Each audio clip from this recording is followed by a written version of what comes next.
වරහතෝ සම්මා සම්බුද්දස්ස නමෝ තස්ස භගවතෝ අරහතෝ සම්මා සම්බුද්දස්ස නමෝ තස්ස භගවතෝ අරහතෝ සම්මා සම්බුද්දස්ස.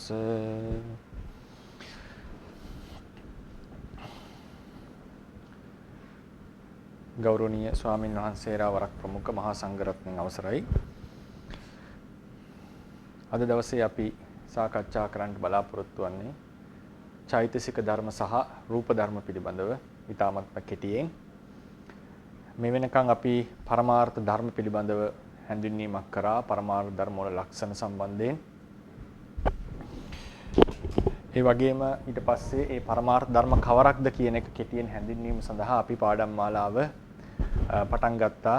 කෙටියෙන් චිත්ත චෛතසික ධර්මයන් චිත්තයන් හඳුන්වීම සඳහා චිත්තයන් තරමක් දුරට හඳුනා ගත්තා. ඒ චිත්තයන් කියන්නේ මොනවද?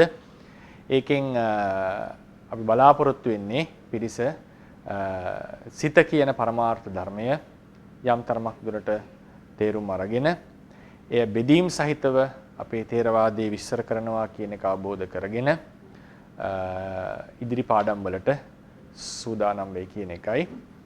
සිත පිළිබඳව අපි දීර්ඝ විස්තර වලට යනවා ඉදිරි පාඩම් වලදී. මේ පරමාර්ථ ධර්ම අපි නැවත මතක් කරොත් අපි ඉන්න තැන පරමාර්ථ කියන මාතෘකාවේ පරමාර්ථ ධර්ම කියන සංකත පරමාර්ථවල පරමාර්ථ ධර්ම කියන එක හඳුන්වාගෙන එනකොට එහි දැක්වෙන ධර්මයෝ තමයි මේ පිළිවෙලට කෙටියෙන් හඳුන්වා ගන්නට යෙදුනේ. ඉතින් අපි සිත් 89 ගැනම ඊයේ වෙනකොට කතා කරලා ඉවරයි. කාමාවචර සිත් 54, රූපාවචර සිත් 15, අරූපාවචර සිත් 12 සහ ලෝකෝත්තර සිත් 8.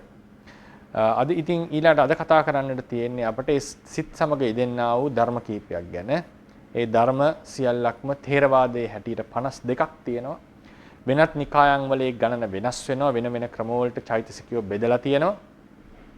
චෛතසික කියන එකේ ප්‍රධාන අර්ථය තමයි සිත සමග යෙදෙන, සිත සමග පහළ වෙන, එහෙම නැත්නම් සිතත් සමග යෙදී තිබෙන ධර්ම තමයි චෛතසික කියලා හඳුන්වලා තියෙන්නේ. සිත සමග යෙදී තියෙන ධර්මයෝ තමයි චෛතසිකයෝ. අපි පළවෙනිම අවස්ථාවවලදී කතා කරා ලෝකයේ ධර්ම පවතින්නේ සමූහ සමූහ නැත්නම් කලාප කලාප වශයෙන්. නාම කලාප සහ රූප කලාප කියලා කොටස් දෙකක් තියෙනවා. නාම කලාප වලට අපි කියපු නම තමයි චිත්තුප්පාදය කියන එක. චිත්තුප්පාදයක් කියලා කියන්නේ සිත සහ චෛතසික ධර්ම සමූහයක එකතුවක්. ඒක කලාපයක් ලෙස අපිට නම් කරන්නට පුළුවන්. හැබැයි ඒක රූපීමය දෙයක් නෙවෙයි, අරූපීමය දෙයක්. සමූහයක්. රූපයනුත් පහළ වෙන්නේ සමූහ වශයෙන්. ඒවට කියනවා රූප කලාප කියලා. අපේ මේ ලෝකයේ සංකත ලෝකයේ අපි අත්දකින්න ලෝකයේහි සෑම තැනම පවතින්නේ මේ කලාපවල එක කලාප සමූහයක්. එක්කෝ රූප කලාප, එහෙම නැත්නම් නාම කලාප. ඉතින් සිත පිළිබඳ සිත කියලා කියන්නේ අරමුණු රාශියක් අතුරෙන් එක අරමුණකට එකපාර අවධානය යොමු කිරීම නම් වූ ක්‍රියාව.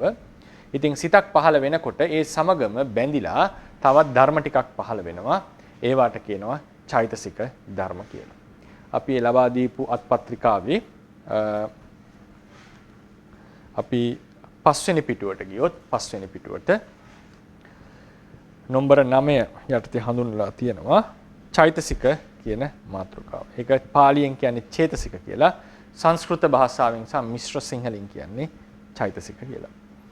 ඊතින් දක්වා ඇති සිත් සමග යෙදෙන තම තමන්ට ආවේනික වූ ලක්ෂණ දරන චේතසික නැත්නම් චෛතසික ධර්ම 52ක් තියෙනවා. ඒවා ප්‍රධාන වශයෙන් කොටස් 3යි. මොනවද? අඤ්ඤ සමාන චේතසික, අකුසල චෛතසික, සෝභන චෛතසික. අඤ්ඤ සමාන චෛතසික 13යි, අකුසල චෛතසික 14යි, සෝභන චෛතසික 25යි. මේ තමයි චෛතසිකවල බෙදීම. එතකොට මේ වාක්‍යයේ මුලින්ම කියවෙනවා වැදගත් පාඩයක්. තම තමන්ට ආවේනික වූ ලක්ෂණ ධරණ චෛතසික ධර්ම කියලා කියන්නේ. අපි මතක ඇති කලින් පාඩම් වල විශේෂයෙන් මතක් කළා පරමාර්ථ ධර්මයක් වෙන්නට නම් ඒ ධර්මයට තමන්ට ආවේනික වෙච්ච ලක්ෂණයක් තිබිය යුතුයි. තමන්ට ආවේනික වෙච්ච ලක්ෂණයක් තිබිය යුතුයි. ඒ වගේ මේ ධර්මයේ ද්‍රව්‍යයක් නෙවෙයි. ඒක ඉඩක් ගන්න අවකාශ ඒවා ඒවා ස්වභාව ධර්ම කීපයක්. ඒ වගේම අපි කිව්වා පරමාර්ථ ධර්මයයි ඒ ස්වභාව ලක්ෂණයයි දෙකක් නෙවෙයි. එහි ස්වභාවයමයි පරමාර්ථ ධර්මය, ඒ කියන්නේ ලක්ෂණයමයි පරමාර්ථ ධර්මය, ධර්මයමයි එහි ලක්ෂණය. ඒ නිසා ලක්ෂණය සහ පරමාර්ථ ධර්මය කියන එක දෙකක් නොවන බවත් අපි විශේෂයෙන් කතා කරන්නට යෙදුණා. එහෙනම් මේ චෛතසික ධර්ම වල තමන්ට ආවේනික වෙච්ච ලක්ෂණ තියෙනවා. තමන්ට ආවේනික වෙච්ච ලක්ෂණ, තමන්ට ආවේනික වෙච්ච ලක්ෂණ. ස්පර්ශයට, වේදනාවට, සංඥාවට, චේතනාවට තමන්ට ආවේනික ලක්ෂණ. අද දවසේ අපි මේ ලක්ෂණ තමයි ඊටාම කෙටියෙන් විස්තර කරගන්න බලාපොරොත්තු වෙන්නේ. ඒකෙදි අපි දැනගන්නට ඕන ප්‍රධානම කරුණ තමයි. ඊටාම වැදගත් මේ කරුණ. චිත්ත චෛතසිකයෝ පහළ වෙන්නේ එක තමයි. දැන් උදාහරණයට ගත්තොත්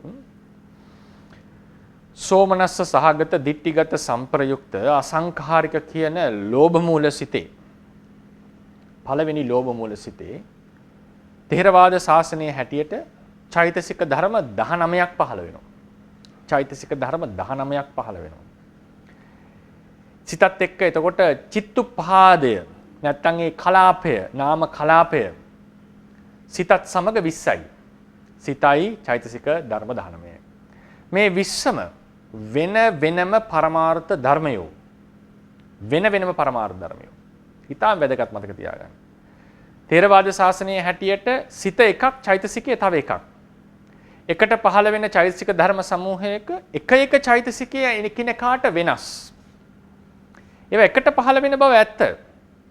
නමුත් ඔවුන්ට තමන්ට ආවේනික වෙච්ච, තමන්ට ආවේනික වෙච්ච ලක්ෂණයෝ තියෙනවා. ඒවා එක ධර්මයක් නෙවෙයි. එකට පහළ වෙන බව ඇත්ත. නමුත් ධර්ම සමූහයක්. ප්‍රායෝගිකව වෙන් කළ නොහැකි පරිදි බැඳිලා තමයි ඒවා පහළ වෙන්නේ. නමුත් ඒ ධර්මයෝ ලක්ෂණ වශයෙන් වෙනම පරමාර්ථ ධර්මයෝ. ඒවා එකම ධර්මයක් නෙවෙයි. සමහර කෙනෙක්ට ගැටලු තියෙන්නට පුළුවන්. චිත්තය සහ චෛතසිකය කියන්නේ මොකද්ද? මොකද සමහර වෙලාවට චෛතසිකය කියන එක අපි සිතිවිලි කියලා සමහර තැන්වල සඳහන් වෙනවා. සිතිවිලි කියලා කියනකොට අපිට කියන්නට වෙන්නේ බුදුදහමේ හැටියට සිතිවිලි කියලා කියනකොට ඒකේ පැතිකඩ තුනක් කතා කරන්නට වෙනවා. සාමාන්‍ය වචනයේනේ සිතිවිලි. සාමාන්‍ය ව්‍යවහාරයේ තියෙන එකක්. මොනවද මේ සිතිවිලි බුදුදහමේ හැටියට? සිතිවිල්ලක් ගත්තම ඒකේ පැතිකඩ තුනක් අපිට කතා කරන්නට පුළුවන්. මොනවද? සිතිවිලි. එතන තියෙනවා සිත, නැත්නම් පාලියෙන් කිව්වොත් චිත්තය. ඊට පස්සේ චේතසික. චෛතසික කියන එකයි. එතකොට සාමාන්‍ය සිතිවිල්ලක් ගත්තම එක සිතකුයි චෛතසික යම් ප්‍රමාණයක්. අපි හිතමුකෝ 19ක් කියලා පළවෙනි ලෝභ මූල සිතේ. එක සිතයි චෛතසික 19. මෙයා පහළ වෙන්නේ සියල්ල එකට. ඒවා විසින් යම් අරමුණක් අරමුණු කරනවා. යම් අරමුණක් අරමුණු කරනවා. මේ චිත්තචෛතසික සමූහය. එතකොට අපි සිතිවිල්ලක් කියනකොට සාමාන්‍ය ව්‍යවහාරයේදී මේ සියල්ලම ගැන සමහරලාට කියවෙනවා. සියල්ලම ගැන. තවත් ගැඹුරට ගියොත් අරමුණෙහි තියෙනවා මෙතන චිත්ත ඡායාව කියලා අරමුණ ගත්ත ක්‍රමයක්. ඒක මම ලියන්න ගියොත් ටිකක් කන්ෆියුස් වෙන්න පුළුවන්. මතක තියාගන්න අපි හිතමුකෝ මෙතන චිත්ත නිමිත්ත කියලා අපි හඳුන්වනවා නේද? චිත්ත නිමිත්ත කියලා කිව්වේ චිත්තේ අරමුණු ගන්න ක්‍රමය. ඒක වෙනම ධර්මයක් නෙවෙයි. ඒ චෛතසිකයේ සංඥාව සිත අරමුණු ගත්ත ක්‍රමය. ඒ නිසා මේක වරහන්න තු ලියන්න. එතකොට අපි සිතවිල්ලක් ලෙස කියනකොට සාමාන්‍යයෙන් සිතවිල්ලක් ලෙස අපි කතා කරනකොට අපි මෙන්න මේ සියල්ලටම තමයි සාමාන්‍යයෙන් සිතවිල්ලක් කියලා කියන්නේ. සාමාන්‍ය ව්‍යවහාරයේ. ධර්මපරයාය ගත්තොත් මෙතන ධර්ම සමූහයක්. සිතක් තියෙනවා. මේ වෙලාවේ චෛතසික 19ක්. ඒක 20ක් වෙන්න පුළුවන්, 32ක්, 32ක් වෙන්න පුළුවන්, 33ක් වෙන්න පුළුවන්. ඒ සිත් වලට අනුකූලයි ඒක. ඊළඟට යම් අරමුණක් අරමුණු කරනවා. ඒ අරමුණ ගන්න ක්‍රමයක් තියෙනවා. සමහර වෙලාවලට සිතවිල්ලක් පහළ වෙනකොට අපිට මේ අරමුණ ප්‍රකටයි. අරමුණ කියලා මම ගත්තේ මේ චිත්ත නිමිත්ත මේක ප්‍රකට වෙනවා. මේ අරමුණම තමයි අරමුණ ගත්ත ක්‍රමය. සමහර වෙලාවට ඒකේ තිබිච්ච හැඟීමක් ප්‍රකට වෙනවා. ලෝභය, ප්‍රීතිය වගේ එකක්. ඒවට කියනවා චෛතසික ධර්ම කියලා. සමහර වෙලාවලට අරමුණක් සිහි වුණ බව, ගත්ත බව ප්‍රකට වෙනවා. මතක් වුණා කියලා කියනවා. ඒ වගේ මේ පැතිකඩ වලින් එක එක පැතිකඩ ප්‍රකට වෙනවා අපිට යම් යම් සිතිවිලි පහළ වෙනකොට. තේරවාද න්‍යාය හැටියට සිතිවිල්ලක් කියලා කියන්නේ එක දෙයක් නෙවෙයි. ඒක ධර්ම සමූහයක එකතුවක්. ධර්ම සමූහයක එකතුවක්. විදර්ශනාවට ලක් කරනකොට මේ චිත්ත නිමිත්ත ගැන අපි අවධානයක් දෙන්නේ නැහැ. මේ චෛතසික ධර්ම, ඒ වගේම චිත්තය සහ අරමුණ. ඒ තියෙන අරමුණ මේවා විදර්ශනාවට ලක් කරන්නට පුළුවන්. චිත්ත නිමිත්ත කියන එක පරමාර්ථ ධර්මයක්. ඒක අපි ආරම්මණය කියන පාඩමේ කතා කරමු. නැත්නම් ඒක මේ වෙලාවේ කතා කරන්න ගියොත් ඒක වෙනම මාතෘකාවක් වෙනවා. ඒක මම එදා කෙටියෙන් හැඳින්නුවා අර අම්බපාලිගේ කතා වස්තු ආදී අනුසාරයෙන් මොකද්ද මේ කියන්නේ කියලා. කියන්නේ අරමුණ ගත්ත ක්‍රමය සිත. ඉතින් මතක තියාගන්නට ඕනේ සිතුවිල්ලක් කියනකොට අපි අරමුණේ පැත්ත අමතක කරොත් චිත්ත චෛතසික වල එකතුවකට තමයි අපි සාමාන්‍ය සිතුවිල්ලක් කියලා කියන්නේ. නමුත් මේක මෙහෙම ඇඳට මේක පරමාර්ථ වශයෙන් මෙහෙම වෙනම තියෙන එකක් නෙවෙයි. ඒක ක්‍රියාවක්. ඒ ක්‍රියාවේ මේ ගති එකට බැඳිලා තියෙන්නේ. ඒ නිසා ථේරවාදයේ හැටියට මතක තියාගන්නට ඕනේ සිතයි චෛතසිකයි කියන්නේ වෙනම ධර්ම. වෙනම ධර්ම. උදාහරණයක් අපි ගමු. අපේ සිතට අපේ මව සිහි වෙනවා. අපි ආදරය කරන අපි අම්මව සිහි වෙනවා. උදාහරණයකට මව සිහි වෙනවා. මව සිහි වෙනකොට ගොඩාක් වෙලාවලට ආදරයක්, හැඟීමක්, ප්‍රියභාවයක් හට ගන්නවා. ඒ වෙලාවේ. ඒ වගේම අපිට හතුරෙක් සිහි වෙනවා. හතුරෙක් සිහි වෙනකොට අපිට අප්‍රසාදයක්, නොකමැත්තක්, ද්වේෂයක් පහළ වෙනවා. දැන් මේ දෙකේම තිබුණා අරමුණු ගන්නවා කියන පොදු ගතිය. මේ අවස්ථා දෙකේම තියෙනවා හොරාව මතක් වෙනවා, අම්මව මතක් වෙනවා. නමුත් මේ දෙකේ අපිට පැහැදිලිවම යම් හැඟීම්වල වෙනසක් පේනවා. අම්මා සිහි වෙනකොට සතුටක්, සෝමනස්සයක්, කැමැත්තක්, ආදරයක් ඇති වෙනවා. හතුරා සිහි වෙනකොට නොකැමැත්තක්, ද්වේෂයක්, අමනාපයක්, සමහර වෙලාවලට හතුරා දියුණු වෙලා නම් ඊර්ෂියාවක්, මාත්සර්යයක් මේවා ඇති වෙන්නට පුළුවන්. ඒ නිසා ඒ වෙනස සිත කියලා කියන අරමුණු ගන්නවා කියන ක්‍රියාවමයි. ඒ සිතත් සමග ඇතිවෙච්ච අනිත් ධර්ම වලින් තමයි මේ වෙනස තීරණය වෙලා තියෙන්නේ. අපිට දැනෙන්නේ. ඒ නිසා ඒ වෙනස දැනිච්ච ප්‍රීතිය, සෝමනස්සය, ද්වේෂය, දෝමනස්සය වගේ ධර්ම වලට තමයි චෛතසික කියලා තියෙන්නේ. මේක සිතෙන් වෙන් කරන්නට බෑ ප්‍රායෝගිකව. නුවණින් වෙන් කරන්නට පුළුවන්. නුවණින් වෙනම ලක්ෂණ ලෙස දකින්නට පුළුවන්. තේරුම් ගන්නට පුළුවන්. ඒ නිසා ථේරවාදයේ හැටියට චිත්තය සහ චෛතසිකය එකට පහළ වුණත් ඒවා වෙනම ධර්ම කියන එක විශේෂයෙන් මතක තියාගන්න. තාම වැදගත් මේ කරුණ. මේක පැටලලා තිබුණොත් අපිට ථේරවාදයේ ගොඩාක් කරුණු තේරුම් ගන්නට බැරි වෙනවා. ඒ නිසා මේක ගැන ගැටලු තියෙනවා නම් ඒ ප්‍රශ්න අසාරණ වෙලාවෙදි විමසන්න. මේක තමයි මට හඳුන්වා දීමට කියන්නට තියෙන්නේ.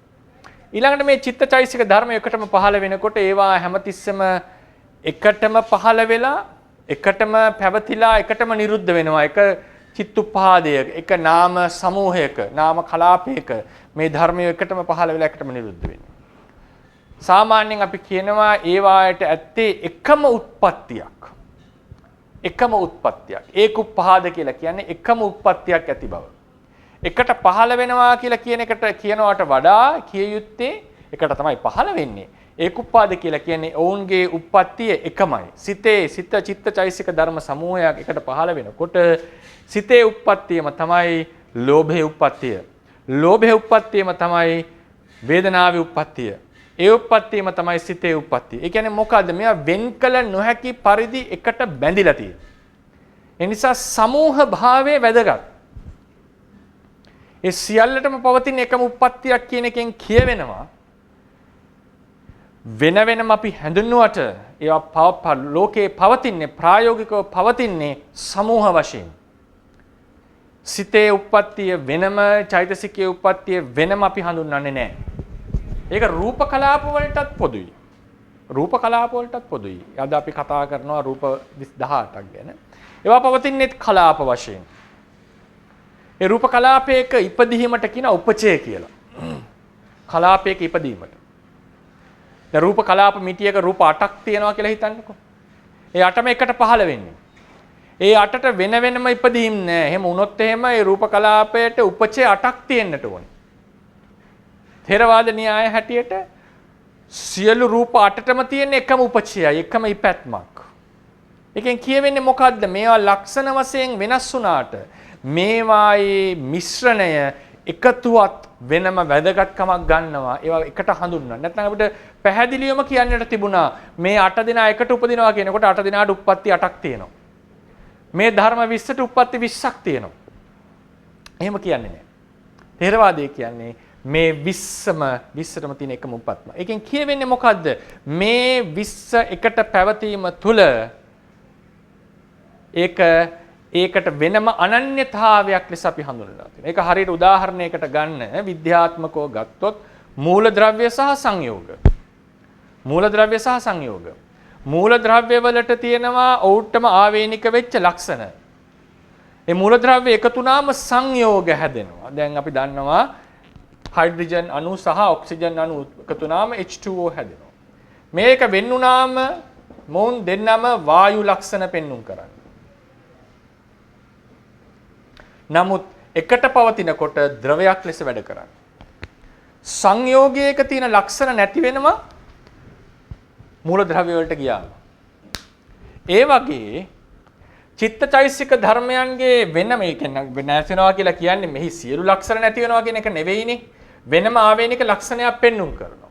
ඒ වගේ චිත්තචෛසික ධර්මයන් මූලික වශයෙන් ගත්තම වෙන වෙනම ධර්ම. නමුත් ඒවා එකතු වුණාම ඒ එකමුතුවත් වෙනම අපි හඳුන්වන්නට ඕනේ. ඒකට හොඳම උදාහරණයක් තමයි චිත්තචෛසික ධර්මයන්ට තියෙනවා කෘත්‍ය දෙකක්. තම තමන් විසින් කරන තමන්ට ආවේනික වෙච්ච කෘත්‍ය කියන එක එකක්. තමන්ට ආවේනික වෙච්ච කෘත්‍ය එක කෘත්‍යයක්. ඒ වගේ මේ චිත්තචෛසික ධර්ම සමූහය එකතු වෙලා කරන සාමූහික කෘත්‍ය කියලා එකක් තියෙනවා.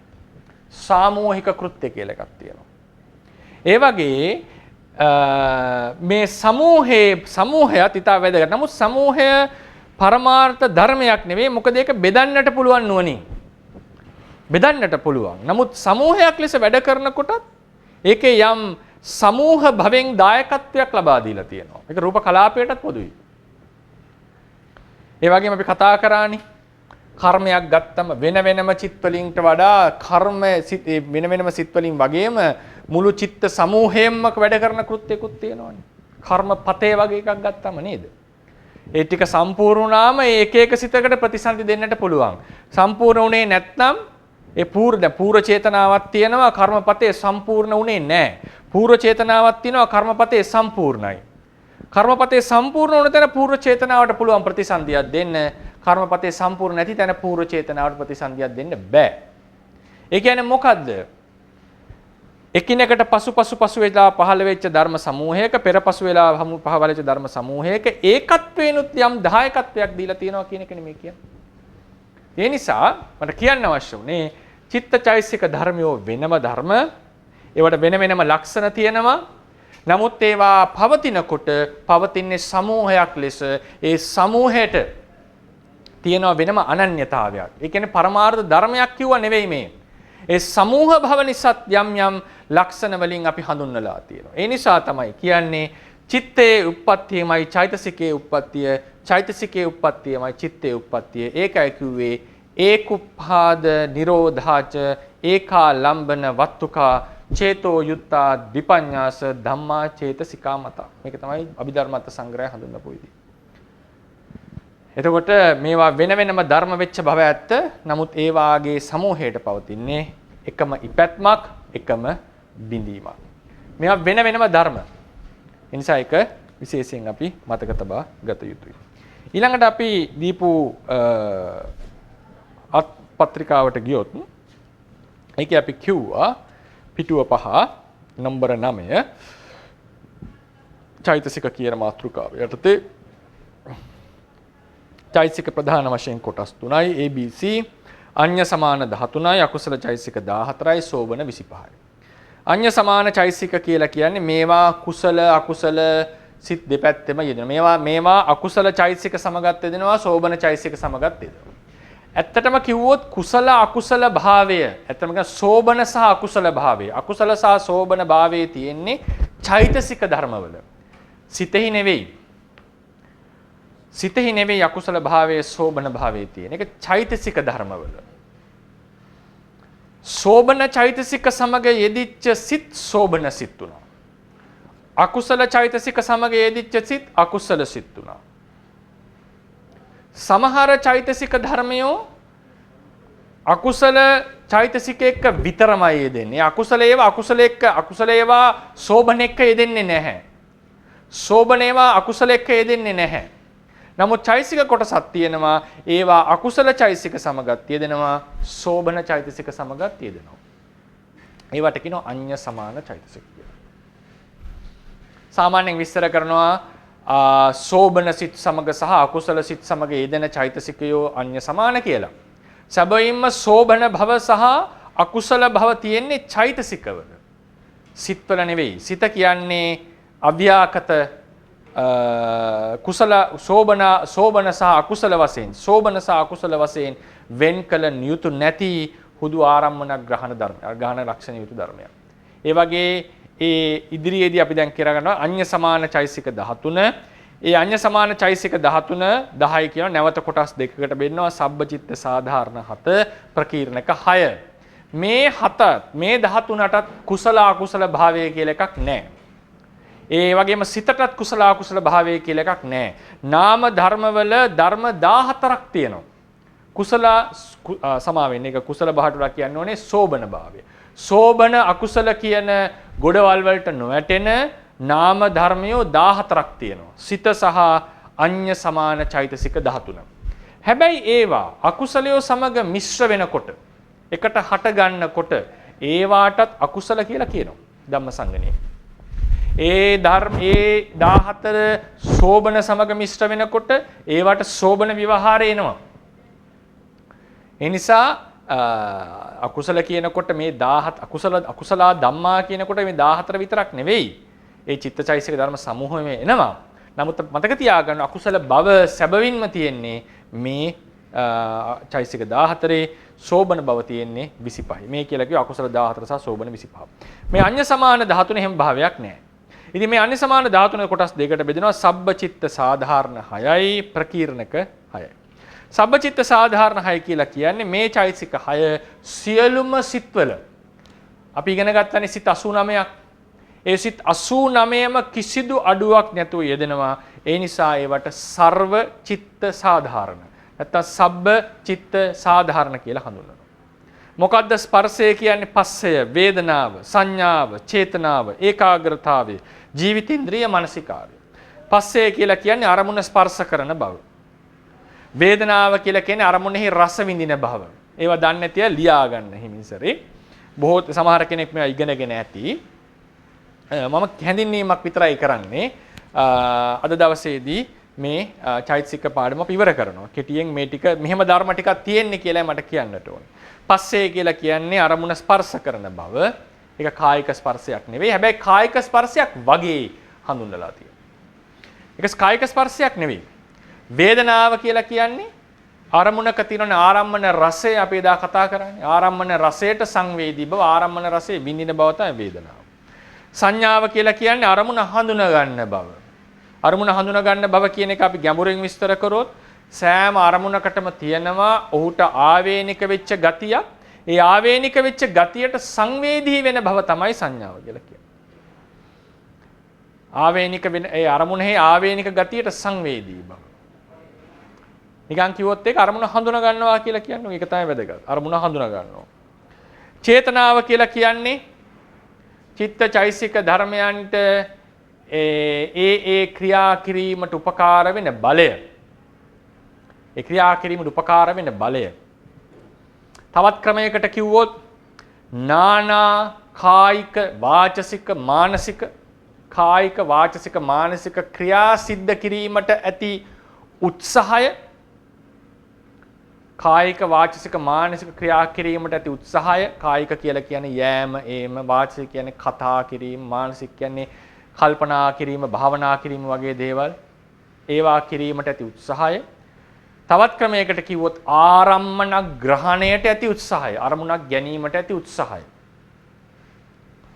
මේ ඔක්කොම චේතනාවෙන් සිද්ධ කරන්නේ. චේතනාව තමයි මූලිකයයි කියේ. අරමුණක් ගන්න චිත්තචෛතසික ධර්ම සමූහයමයි. නමුත් එහි මූලිකත්වය ලැබෙන්නේ චේතනාවට. ඒකාග්‍රතාවය කියලා කියන්නේ අරමුණක තියෙනවා සිතෙන් අරමුණ ගන්නකොට අරමුණක තියෙනවා ඒ අරමුණ ගත හැකි নানা ක්‍රම. ඒ ක්‍රම අතුරෙන් එක ක්‍රමයක විතරයි සිත අරමුණ ගන්න ඕන එකවරකදී. පිහිටන්නට ඕනේ. ඔක්කොම ක්‍රම ගන්නට ගියොත් අර උපමාවතින් දොඩම් ගොඩ බදා ගන්නට ගිය මිනිස්සුන්ට මොනවත් අල්ල ගන්න බෑ වගේ එක විදිහකටවත් සිතට වැඩ කරන්නට බැරි වෙනවා. ඒ නිසා අරමුණක තියෙනවා ඒ අරමුණ ගත හැකි নানা ක්‍රම ඒ වලින් එක් ක්‍රමයකින් নানা ආකාර ඒක තමයි වඩා සුදුසු নানা ආකාර ගත හැකි ආකාර අතුරින් එක ක්‍රමයක සිත පිහිට වෙන ගතිය සිත චිත්තචෛතසික ධර්ම පිහිට වෙන ගතිය තමයි ඒකාග්‍රතාව. ජීවිතේන්ද්‍රිය කියලා කියන්නේ මේ නාම රූප ධර්ම නාම પરම්පරාව. අතට නාම પરම්පරාව. මේ නාම પરම්පරාව දිගින් දිගට ඉදිරියට යෑමට ඒ සිතේ ඇති එක්තරා ගති විශේෂයක්. ඒක බලයක්. ඒ ජීවිතේන්ද්‍රිය කියන චෛතසිකය නිසා පස්සේ පහළ වෙන චිත්තචෛතසික ධර්මියෝ ප්‍රබල වෙලා පහළ වෙනවා.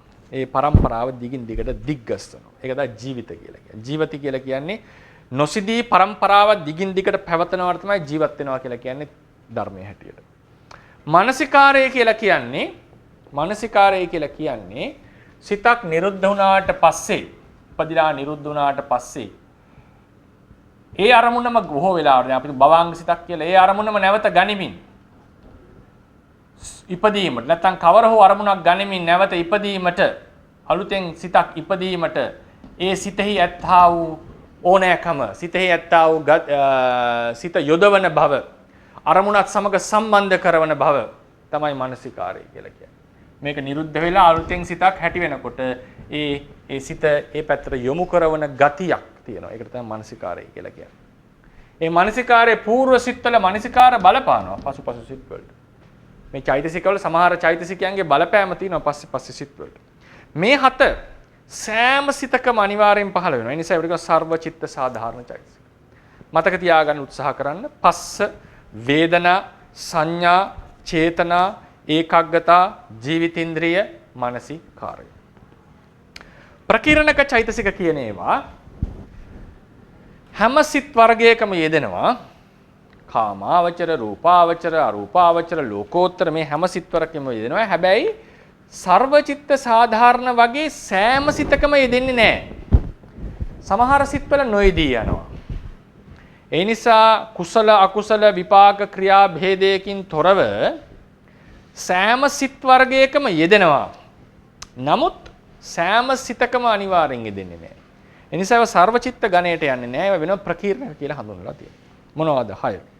විතක්ක, විචාර, අදිමොක්ඛ, විරිය, පීති, ඡන්ද. 6යි. විතක්කය කියලා කියන්නේ සිත අරමුණ දෙසට යොමු කරන ගතිය. අරමුණ දෙසට යොමු කරන ගතිය.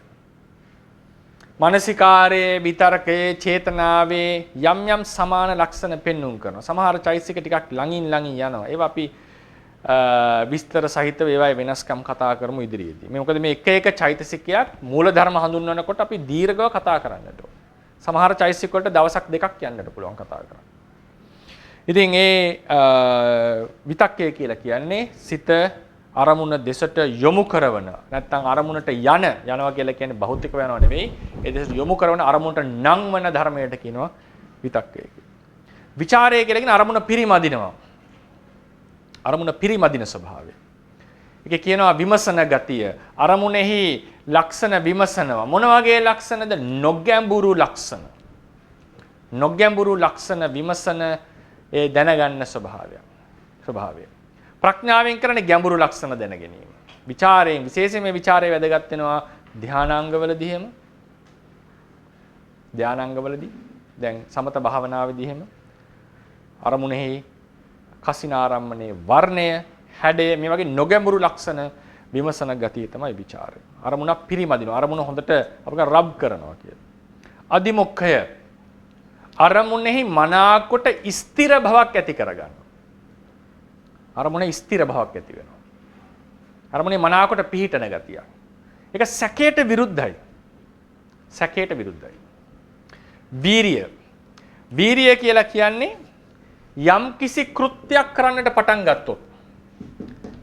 කෘත්‍යයක් කරන්නට පටන් ගත්තොත් චිත්තසංතානය ඒක නවත්තන්න දෙන්නේ නැතුව දිගින් දිගට අරගෙන යන ගතිය අවසානයේ දක්වා නවත්තන්න නැති ගතිය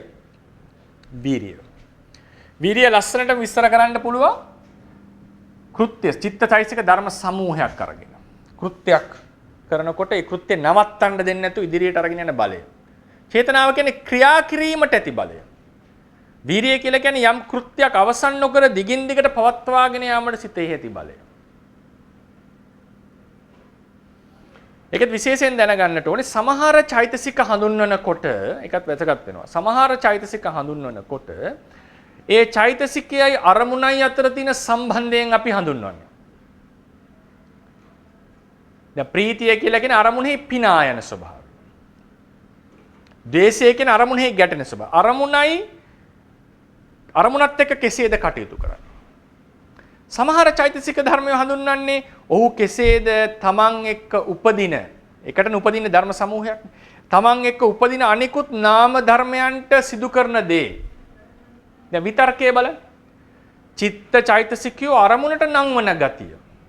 එතකොට මේ විතර්කයේ හඳුන්වලා තියෙන්නේ අනිත් ධර්මයන්ට දක්වන දායකත්වයෙන්. ප්‍රීතිය හඳුන්වලා තියෙන්නේ එයා අරමුණ එක ගනුදෙනු කරන ක්‍රමය. ජීවිතේන්ද්‍රිය චිත්තසංතානය දිගින් දිගට පවත්වන ගතිය චිත්තසංතානයට වැදගත් වෙලා තියෙනවා. පස්සේ පහළ වෙන සිතුත් හඳුන්වන වැදගත්. වීරිය ආරම්භ කරපු කෘත්‍ය නිමා වෙන්න දෙන්නේ නැතුව පවත්වන ගතිය. ඒකෙත් වැදගත් වෙලා තියෙන්නේ ඒ ධර්ම පරම්පරාව සම්බන්ධ. ඒ නිසා ඒ චෛතසිකයෝ විස්තර කරන ක්‍රමවේද තියෙනවා, කෝණ තියෙනවා. ඒකත් විශේෂයෙන් මතක තියාගන්න. එකම විදිහකට නෙවෙයි චෛතසිකයෝ විස්තර වෙන්නේ ධර්මයේ. සමහර වෙලාවට චෛතසිකය කෙසේද අරමුණ එක්ක ගනුදෙනු කරන්නේ. දැන් වේදනාව වගේක් එහෙම කෙලින්ම අරමුණයි චෛතසිකය අතර තියෙන ගනුදෙනුව සම්බන්ධය. සමහර චෛතසිකයෝ ඒවත් එක්ක එකට උපදින ධර්මයන්ට දක්වන දායකත්වය. සමහර චෛතසිකයෝ චිත්ත පරම්පරාවට දක්වන දායකත්වය.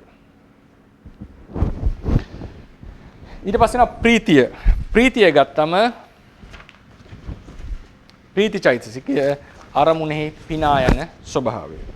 ප්‍රීති චෛතසිකය කියන්නේ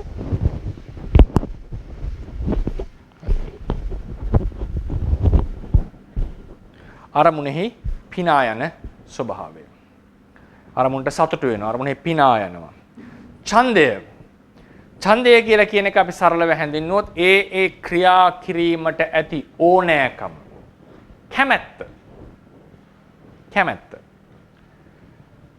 චේතනාව කියලා කියන්නේ ඇත්තටම ඕනෑකම. ඒ සඳහා තියෙන උත්සාහය චේතනාව. ඡන්දය කියලා කියන්නේ කැමැත්තක්. ඒ චේතනාවට වෙනස්. කැමැත්තෙන් කරන බව. කැමැත්ත. ඒක ක්‍රියා කිරීමට ඇති කැමැත්ත. ඒ වගේම සමහර තැන්වල අරමුණට ඇති කැමැත්ත ලෙසත් හඳුන්වනවා. සාමාන්‍යයෙන් අරමුණට ඇති කැමැත්ත ලෝභයනේ. දැන් හිතන්නකෝ අපි දානයක් දෙන්න යනකොට කුසලයක් කරන්න යනකොට ඒ දාන වස්තු වලට අපි කැමති නැද්ද? මොකද අපිට මේක හරහා තමයි කුසලයේ කරගන්න පුළුවන්. ඒක ලෝභයමනේ. සමහර වෙලාවට ලෝභය තියෙන්න පුළුවන්. නමුත් ගොඩක් වෙලාවට මේ අර ස්පිරිචුවල් කැමැතිකම ආධ්‍යාත්මික කැමැත්තක් තියෙනවා. මේක හරි ප්‍රයෝජන. අපි කැමති නෑ දාන වස්තු නැති වෙනවට. ඒ දාන වස්තු නැති වෙනවට කැමති නැත්තේ ලෝභය නිසා නෙවෙයි. මොකද මේක අත්හරින්න මේ බලාපොරොත්තු වෙලා තියෙන්නේ. අත්හරින්න බලාපොරොත්තු කෙනෙක්ට හිතන්න පුළුවන් මගේ කුසලයට තියෙන කැමැත්ත නිසා කුසලය කරගන්න බැරි වෙච්ච නිසා ලෝභය කියලා නෑ. ඒතන ඇත්තටම තියෙන්නේ ඒ දාන වස්තුවට කැමැත්තක් තියෙනවා. ඒක කුසල ඡන්දය කියලා කියන්නේ. ඒක අපේ ථේරවාද ශාසනයේ ටීකාවල විස්තර කරන කුසල ඡන්දය. ඒක අර උසු උපමාවෙන් විස්තර කරනවා. උසු කියලා කියන්නේ ඊතල විදින මිනිස්සයාගේ කතාවෙන්. ඊතල විදින බව ඇත්ත. නමුත් ඊතල නිසා ඔහුට ලැබෙන ප්‍රයෝජනය සලකාගෙන ඊතල අතහරිනව. ඊතල ළඟ තියාගන්න ඊතල විදින එක කරන්නේ. නමුත් ඊතල වලින් ඔහුට ලැබෙන ලොකු වේතනයක්. රජුරවන්ට සේවය කරන. ඒ නිසා ඊතල වලට කැමති. අතහරින්නට තියෙන දෙයට කැමැත්ත. ඒ වගේ තැනකදීත් ගන්නේ ඡන්දින. ඡන්දය ක්‍රම දෙකකට විස්තර කරනවා අපේ ධර්මයේ හැටියට.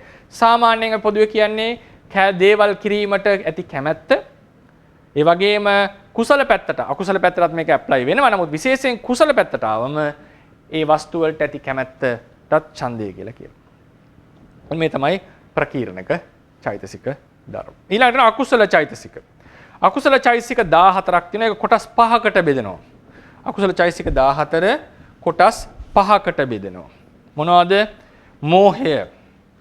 අරමුණෙහි යථා ස්වභාවය සිතට ගන්න දෙන්න නැතුව සිත වහන ගතිය. අරමුණෙහි යථා ස්වභාවය සිතට ගන්න දෙන්නේ නැතුව සිත වහන ගතිය. මේක පිළිබඳව ආචාර්ය මතභේදයක් තියෙනවා තේරවාදීව. මූල ටීකාවට අනුව මෝහය අරමුණ ගන්න දෙන්නේ නැතුව හරියට ගන්න දෙන්නේ නැතුව සිත වහනවා. තව ආචාර්ය මතයක් තමයි අරමුණ පිළිබඳ වැරදි ලෙස දකිනවා. දුක්ඛේ අඥානං කියනකොට දුක සැප ලෙස දකින අවස්ථාවෙත් මෝහයේ දායකත්වයක් තියෙනවා. සමහර හිතෙන් බලන්න දිට්ඨිය කියලා මේක. දිට්ඨිය කියලා. නමුත් ඇත්තටම අපි හිතමුකෝ දිට්ඨිය දුරු කරපු සෝවාන් ආර්යයන් වහන්සේ අසුබ දේ සුබ ලෙස දකිනවනේ. එතකොට මේ දැකීම සිද්ධ කරේ මෝහයෙන් කියන එක තමයි එක ආචාර්ය මතය. අනිත් ආචාර්ය මතේ මෝහයේ එහෙම දැකීම ස්වභාවයක් නැහැ. මෝහයෙන් කරන්නේ සිතට මනාකොට අරමුණ ගන්නට දෙන්නේ නැතුව වහන ගතිය විතරයි. මේක තේරවාදයේ තියෙන මතභේදය. ඉතින් කෙසේ වෙතත් කොහොම හරි මෝහයේ තියෙනකොට අරමුණ වැරදි ලෙස ගන්නවා. අරමුණ යථා ස්වභාවය ගන්නෙ නැහැ. ඉතින් ඒ නිසා අපි විස්තර කරනවා මෝහය anu සිතට අරමුණ මනාකොට ගන්න දෙන්නේ නැතුව ඒ වහන ස්වභාවයේ මෝහයයි. අහිරිකය පාපයට ලැජ්ජා නැතිකම. පාපයට ලැජ්ජා නැතිකම. අනුත්තප්පය පාපයට බිය නොවනකම. පාපයට බිය නොවනකම. උද්ධච්චය සිතෙහි සැලෙන ස්වභාවය. කෙලෙස් 10න් නෙමෙයි අකුසල ධර්මයෙන් හටගන්නේ. අකුසල ඇති කල සිත සැලෙනවා. ශාන්ත නැහැ. මේවා සියලු අකුසල සිත්වල හට ගන්නවා. සියලු අකුසල සිත්වල හට ගන්නවා. කොහොමද ඒක විස්තර කරන්නේ? මම විස්තර කරන්නේ ගොඩක් වෙලා යනවා. කෙසේද අහිරිකද? අහිරිකේ පාපයට ලැජ්ජා වෙනවා කියන්නේ ඔන්න යම් කිසි වැරදි වැඩක් කරන්න තියෙනකොට අයියෝ මට ඒක ගැලපෙන්නේ නැහැ කියලා මැලි වෙනවා. ඒක අහිරිකේ ප්‍රබලව පහළ වෙන අවස්ථාවක්. නමුත් හැම අකුසලයකම අහිරිකේ තියෙනවා. කොහොමද ඒක වෙන්නේ කියන එක අපි පස්සේ අහිරික මාතෘකාවේ කතා කරමු. මතක තියාගන්න මේ හතරම සෑම අකුසල සිතකම අකුසල සිත 12න් පහළ වෙනවා. ලෝභය අරමුණට ඇලෙන බව. අරමුණට ඇලෙන බව. ditthිය අරමුණ සම්බන්ධයෙන් වැරදි හැඟීම් ඇති කරගන්න බව. මොන වගේ හැඟීම්ද? ආත්මයක් මරණින් මත්තේ සංක්‍රමණය වෙනවා. ආත්මය මරණින් මත්තේ අහවර වෙනවා. මතු උප්පත්තියක් නැහැ. මේ ආදි ලෙසට ගන්න ස්වභාවය. මානය තමන්ගේ ආත්මය අන් ආත්මයක සංසන්දනය කරනවා. අනිත් අය එක්ක මම උසස්, මම පහත්, මම සමානයි සංසන්දනය කරන බව. සෑම සංසන්දනයක්ම මානෙ නෙවෙයි. ඒවා අපි විස්තරය කතා මානෙ කියන මාතෘකාව යටතට යාම කතා කරනවා. ඥානේනුත් සංසන්දනය කරනවා. ඥානයෙන් සංසන්දනය කරනවා අපි. සාරිපුත්‍ර ස්වාමින් වහන්සේ බුදුරජාණන් වහන්සේ තමන්ට වඩා උසස් නුවණින් මම ඊට වඩා පහත් කියන එක තේරෙනවා. ඒක මානෙන් වෙන එකක් නෙවෙයි. සෑම සංසන්දනයක්ම මානෙ නෙවෙයි. මේ අකුසල සංසන්දනය කියන්නේ. ඒ වගේම ditthිය සහ මානෙ දෙන්නගේම අරමුණ එකයි. ආත්ම ඡායාව කියලා අපි කියනවා.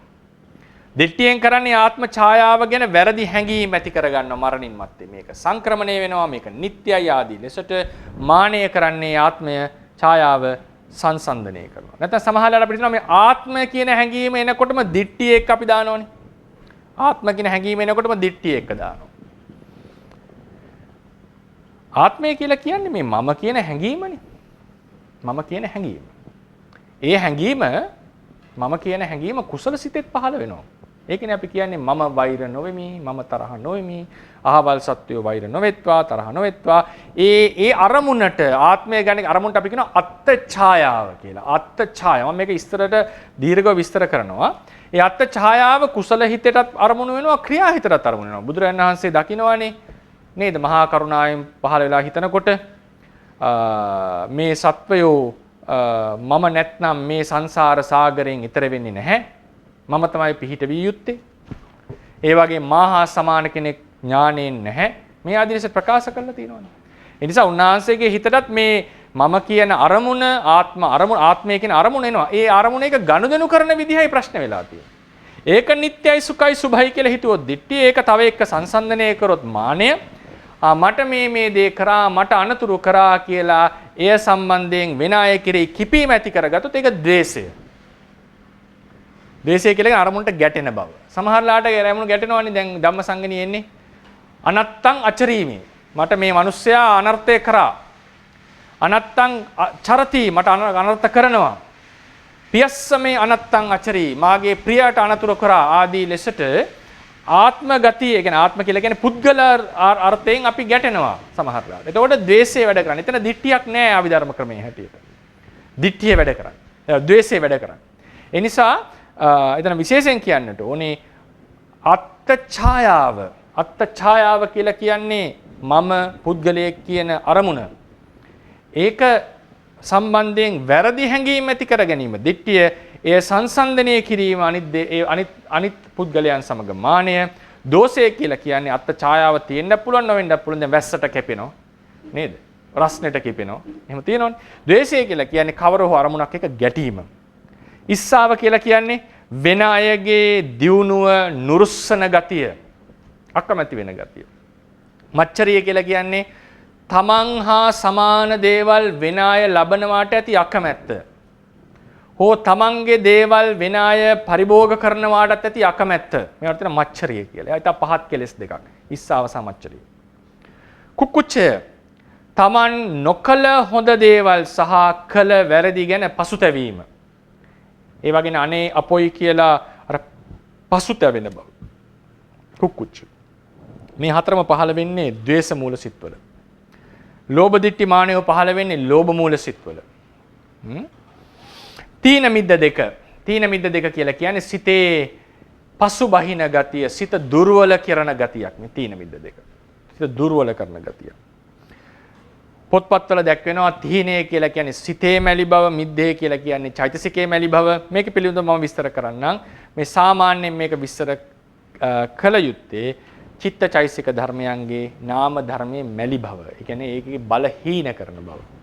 විචිකිච්ඡා. විචිකිච්ඡා කියලා කිව්වේ බුද්ධ ආදී අටතැන ගැන මම ඒක දවසක් එක විස්තර කරනවා. යම් ප්‍රමාණයකට බුද්ධ ආදී අටතැන ගැන ඇති සැකය. සැකය. නිකන් දේවල් ගැන නෙවෙයි, බුද්ධ ආදී අටතැන ගැන ඇති සැකය.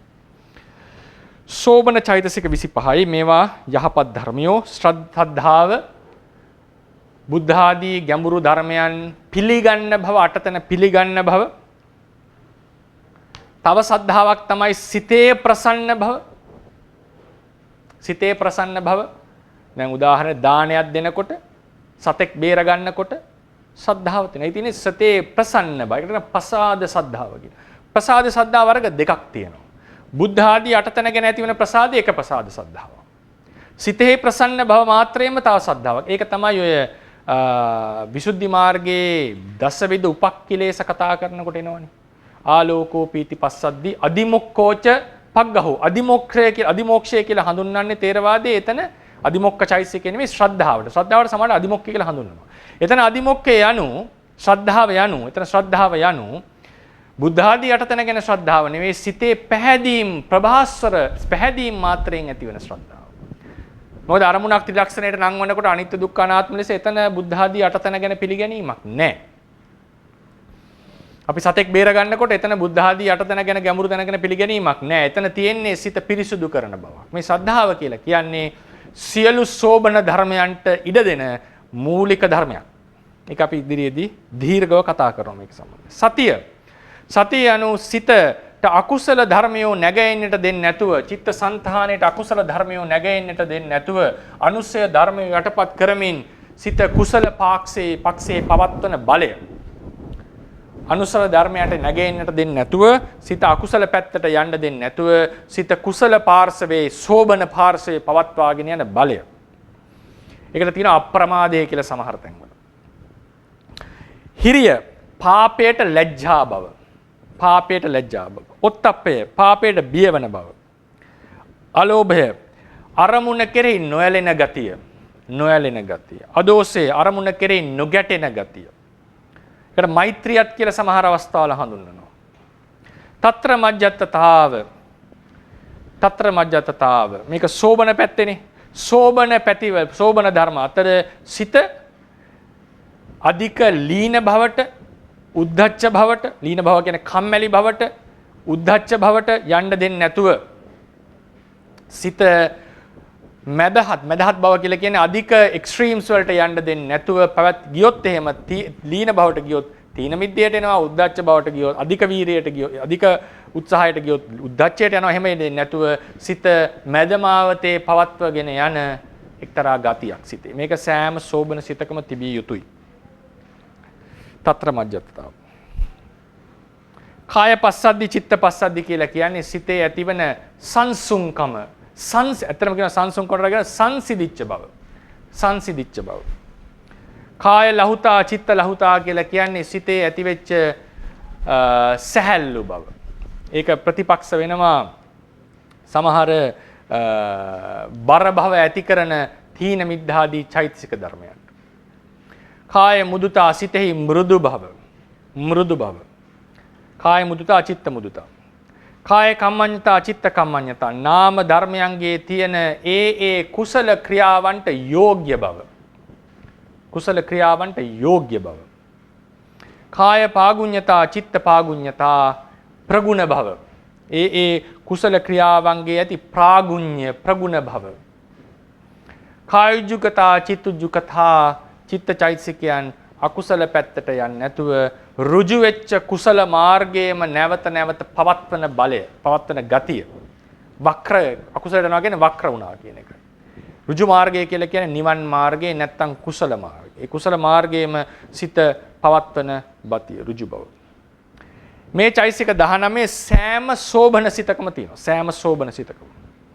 දැන් සෝබන අසාධාරණ චෛතසික 6ක් තියෙනවා. සම්මා වාචා වැරදි වාචසික ක්‍රියාවන්ගෙන් වැළකීම, බොරු කීම, කේලම් කීම, හිස් වචනේ, පරුස වචනෙන් වැළකීම. සම්මා කම්මන්තේ, ප්‍රාණඝාත, අදින්නාදාන, කාම මිච්ඡාචාරයෙන් වැළකීම. සම්මා කම්මන්තේ, සම්මා කම්මන්තේ කියලා කියන්නේ ඒ වැරදි කායික ක්‍රියාවලින් වැළකීම. සම්මා ආජීවය වැරදි ක්‍රමයට දිවි පැවැත්මෙන් වැළකීම. වැරදි ක්‍රමයට දිවි පැවැත්ම. මේක ඉතා ගැඹුරට යනවා. කොහොමද ඉහළ ආර්යයන් වහන්සේලාට පවා මේවා පහළ වෙන්නේ? ඒ මාර්ගසිටවල මේක අපි විස්තර වශයෙන් කතා කරමු. කරුණාව දුක්ඛිත සත්වයන්ගේ දුක නොයිවසන ගතිය, දුක නොයිවසන ගතිය, ඔවුන් දුකෙන් මිදවීමට ඇති ඕනෑකම. කරුණාව. දුකත් නොයිසනවා, දුකෙන් මුදවන්නටත් කැමති. මුදිතාව සුඛිත සත්වයන්ගේ සැපයට අනුකූල වෙන බව. සුඛිත සත්වයන්ගේ සැපයටපත් වූ සත්වයන්ගේ සැපයට අනුකූල වෙන බව. ඒක සතුටු වෙනවා කියන ඒකට අනුකූලයි, ඒකට කැමති වෙන, ඒකට සතුටු වෙන බව. ප්‍රඥාව, පඤ්ඤා, අමෝහ ධර්මයන්ගේ යථා ස්වභාවයේ දකින්න ස්වභාවය. යථා ස්වභාවයේ දකින්න බව. මේ තමයි චෛතසික ධර්මය. ඊළඟට අපි එනවා රූප 18. රූප 28න් 18ක් තමයි පරමාර්ථ වෙන්නේ. අනිෂ්පන් රූපිය පරමාර්ථ ධර්ම නෙවෙයි. මේ රූප 18 ප්‍රධාන වශයෙන් මහා භූත 4යි, උපාදාය රූප 14යි කියලා කැඩෙනවා. එතකොට සාමාන්‍යයෙන් කියන උපාදාය රූප 24යි කියලා මම පරමාර්ථ ධර්ම විතරයිනේ කතා කරන්නේ. අනිෂ්පන් රූප දානවනේ වෙනම ගොඩකට. මහා භූත රූප 4, පඨවි කියන්නේ තද ගතිය, ආපෝ කියන්නේ ඇලෙන, බැඳෙන, වැగిරෙන, පැතිරෙන ස්වභාවය, ආබන්ධන ස්වභාවය. ඇලෙන, බැඳෙන, වැగిරෙන, පැතිරෙන, ආබන්ධන ස්වභාවය. තේජෝ කියලා කියන්නේ උෂ්ණය හෝ සීතල. උෂ්ණය හෝ සීතල. ඒක ගැන මත දෙකක් තියෙනවා තේරවාදයේ. වායෝ කියලා කියන්නේ පුම්බවන ගතිය, තල්ලු කරන ගතිය. පුම්බවන ගතිය, තල්ලු කරන ගතිය. මේ ධර්මය 4 අනිවාර්යෙන් එකටමයි පවතින්නේ කලාප වශයෙන්. වෙන වෙනම පවතින්නේ නැහැ. ඒවත් අර නාම කලාප වශයෙන් එකට පවතින. නමුත් ඊට වඩා වෙනස් ගති ස්වභාවවලින්.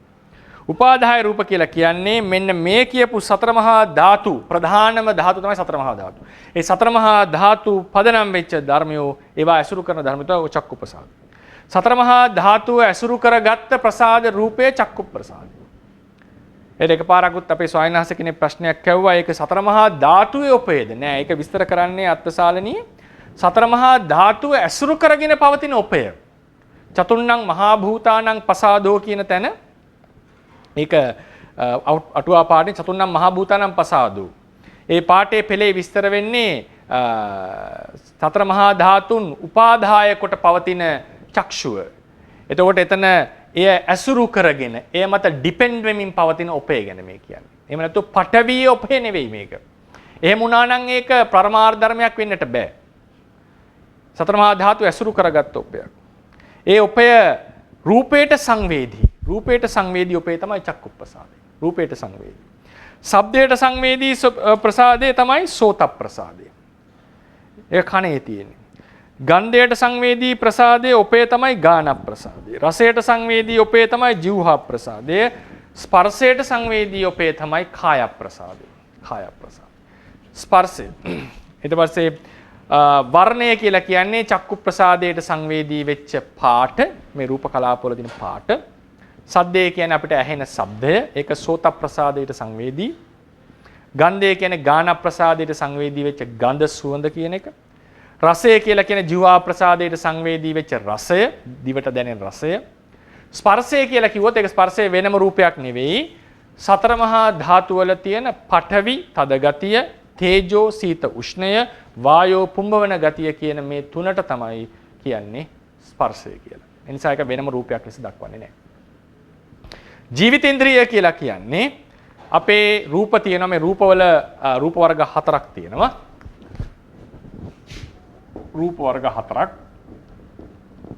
කර්මය නිසා හටගන්න කර්මජ රූප සිත නිසා හටගන්න චිත්තජ රූප ඍතුව නිසා හටගන්න උතුජ රූප ආහාරය නිසා හටගන්න ආහාරජ රූප මේ රූප අතරින් මේ කර්මය නිසා හටගන්න රූප වර්ග හතර තුනෙන් කර්මය නිසා හටගන්න රූපවල පරම්පරාව නොසිදේ සිඳෙන්නට දෙන්නේ නැතුව පවත්වන්නා වූ ගතියක් තමයි මේ ජීවිතේන්ද්‍රිය රූපය කියලා කියන්නේ. ජීවිතේන්ද්‍රිය කියන එක චෛතසික වල තමුණ ඒක බලපාන්නේ නාම ධර්ම පරම්පරාවට. ජීවිතේන්ද්‍රිය රූපයේ විශේෂයෙන් බලපාන්නේ කර්මජ රූප පරම්පරාවට. ඒක සිඳෙන්න දෙන්නේ නැතුව පවත්වනවා. සිඳෙන්න දෙන්නේ නැතුව පවත්වනවා. හැබැයි මේ ජීවිතේන්ද්‍රිය ඉතිරි රූප වලටත් බලපානවා. ඉතිරි රූප වලට බලපානවා. විශේෂයෙන් කර්මජ රූප පරම්පරාවටයි බලපානවා. හදේ රූපය. හදේ රූපය කියලා කියන්නේ චක්කු සෝත ගාන જીවහා කාය ප්‍රසාදයන් වලට අමතරව සිත වැඩ හිත පහළවන්නා වූ තැනක්. සිත පහළවන්නා වූ තැනක්. ඒකට කියනවා හදේ රූපය කියලා. සාමාන්‍යයෙන් ථේරවාදීන්ගේ හැටියට ඒක හෘදේ වස්තු රූප. හෘදේ වස්තුව ඇතුලේ ලේ ධාතු ඇසුරු කරගෙන පවතින්නේ. භාවනා කරන යෝගීන්ට හිත පහළ වෙන්නේ මේ හදේ වස්තුවේ කියන එක තේරුම් ගන්නට පුළුවන් වෙනවා. ආහාර රූපය ඒකට තව නමක් තමයි ඕජාව කියන එක. මට ඒක ලියන්න බැරි වුණා. ඕජා රූපය.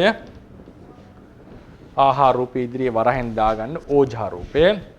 ආහාර රූපය කියලා කියන්නේ සමහර රූපය අනුභව කරාම සමහර රූපය අපේ ශරීරය අනුභව කරාම ඒ රූප ඒකේ තියෙන එක්තරා රූපයක් සියුම් රූපයක් නිසා ඒ රූප කලාපයෙන් සියුම් රූපයක් නිසා අලුතෙන් රූප ටිකක් හට ගන්නවා. අලුතෙන් රූප ටිකක් හට ගන්නවා. ඒ රූප වලින් අපිට ශක්තිය ජනනය වෙන්නේ. ඒ ශක්තිය ජනනය කරන රූප ටිකට කියන ඕජාව කියලා. ශක්තිය ජනනය කරන රූප ටික. ශක්තිය කියන්නේ අපි ධර්ම ක්‍රමයෙන් කිව්වොත් අනුභව කරාට පස්සේ ශරීර අභ්‍යන්තරයේහි නව රූප උපදවන රූපයක්. ඒ උපදින රූප වලට කියන ආහාරජ රූප කියලා. ඒක උපදවන්නේ මේ ආහාර රූපේ. නැත්නම් ඕජා රූපේ. මේක අපි මේ කෑම මහත් වෙන්නේ ඒ ආහාරජ රූප නිසා නෙවෙයි. මේවා වලින් කරන්නේ මේ ශක්තිය ජනනය කරන එක. ඉතින් ওই ටික තමයි අපිට කතා කරන්න තියෙන්නේ. රූප කියලා කිව්වම එකතු වුණාම ද්‍රව්‍ය ලෙස පෙනී සිටිනා වූ ධර්ම සමයක්. ඒවත් ගති ස්වභාව. දැන් මට අවශ්‍ය වුණේ මේ පාඩම් කිහිපෙම අපි පාඩම් 7ක් විතර ගත්තා මේ ටික විස්තර කරන්නට. අපි මේ වෙනකන් අපි කතා කරපු දේවල් තමයි අපි ඉස්සලම ආව පරමාර්ථ කියන මාතෘකාව යටතේ මතක ඇති අර කලින් දීපු අත්පත්‍රිකාව තියෙනවා නම් ගන්න. මුලින් දීපු අත්පත්‍රිකාව තේරවාදයේ මූලික સિદ્ધාන්ත පරමාර්ථ නැත්නම් පරමත්ත කියලා මාතෘකාවක් දීලා තියෙන අත්පත්‍රිකාවක්. ඒකදී අපි කිව්වා පරමා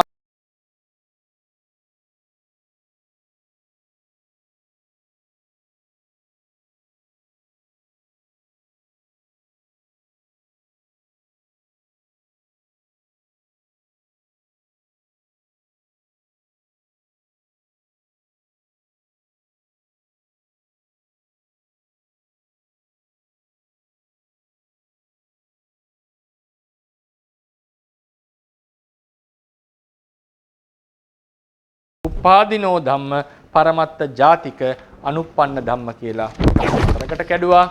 ඊට පස්සේ අපි ඊළඟ පිටුවේ දෙක පිටුවේ තියෙනවා පරමත්ත ධර්ම සංස්කෘත නැත්නම් සංකත පරමාර්ථ ධර්මවල ලක්ෂණ හැඳින්වනවා. ලක්ෂණ කීපයක්ම අපි හැඳින්වනවා.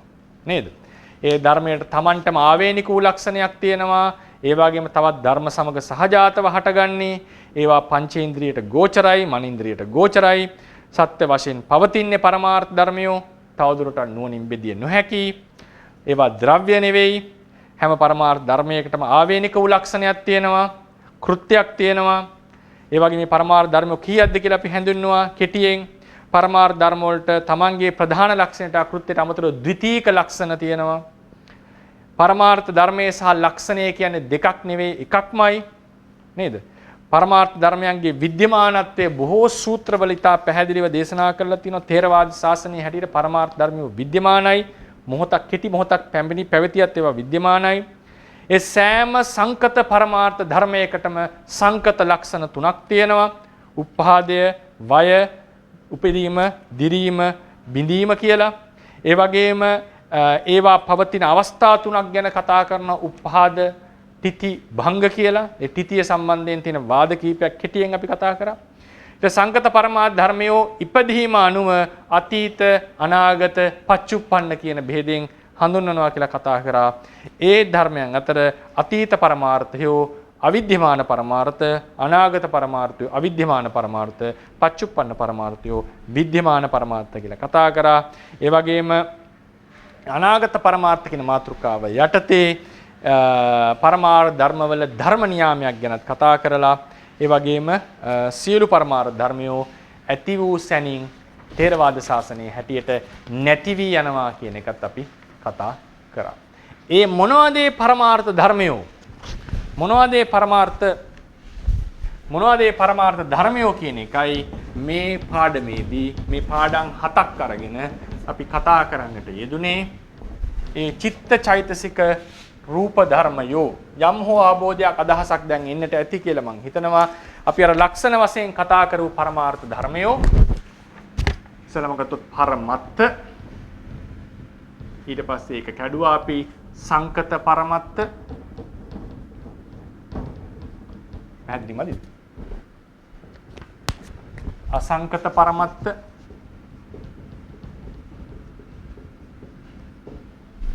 ඊට මේ සංකත පරමත්ත කියන කොටස් 4කට කැඩුවා. පරමත්ත ධම්ම, උපාදිනෝ ධම්ම,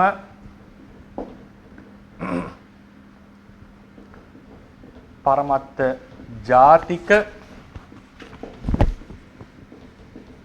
අනුප්පන්න ධම්ම. අපි විශේෂයෙන් කිව්වා මේවා වෙනම කියන්නේ මේ පරමාර්ථ ධර්මවලම අවස්ථා. පරමාර්ථ ධර්මවලම අවස්ථා. නමුත් ඒවා විශේෂයෙන් කතා කරේ නැත්නම් අපිට නිවන ගැන, ප්‍රතිපත්තිය ගැන කතා කරන්නට බෑ. කෙලෙස් ප්‍රහාණය ගැන කතා කරන්නට බෑ. මේ ධර්මය අපිට ධර්මයේ හම්බ වෙනවා ඒ තැන්වල. නමුත් මුලින්දලම කතා කරන් ගියොත් ලේසි.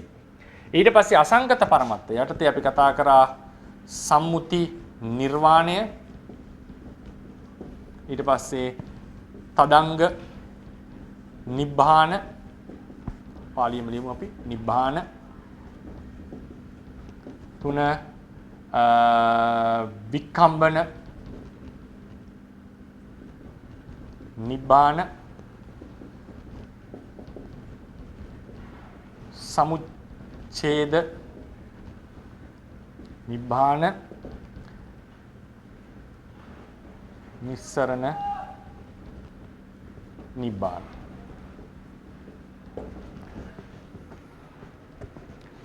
එතකොට මේවා වලින් අපි මොනවද මේ සංගත පරමාර්ථ වල පරමාර්ථ ධර්මත්ව ලක්ෂණ තමයි මෙතෙක් වෙලා හැඳින්වුවේ.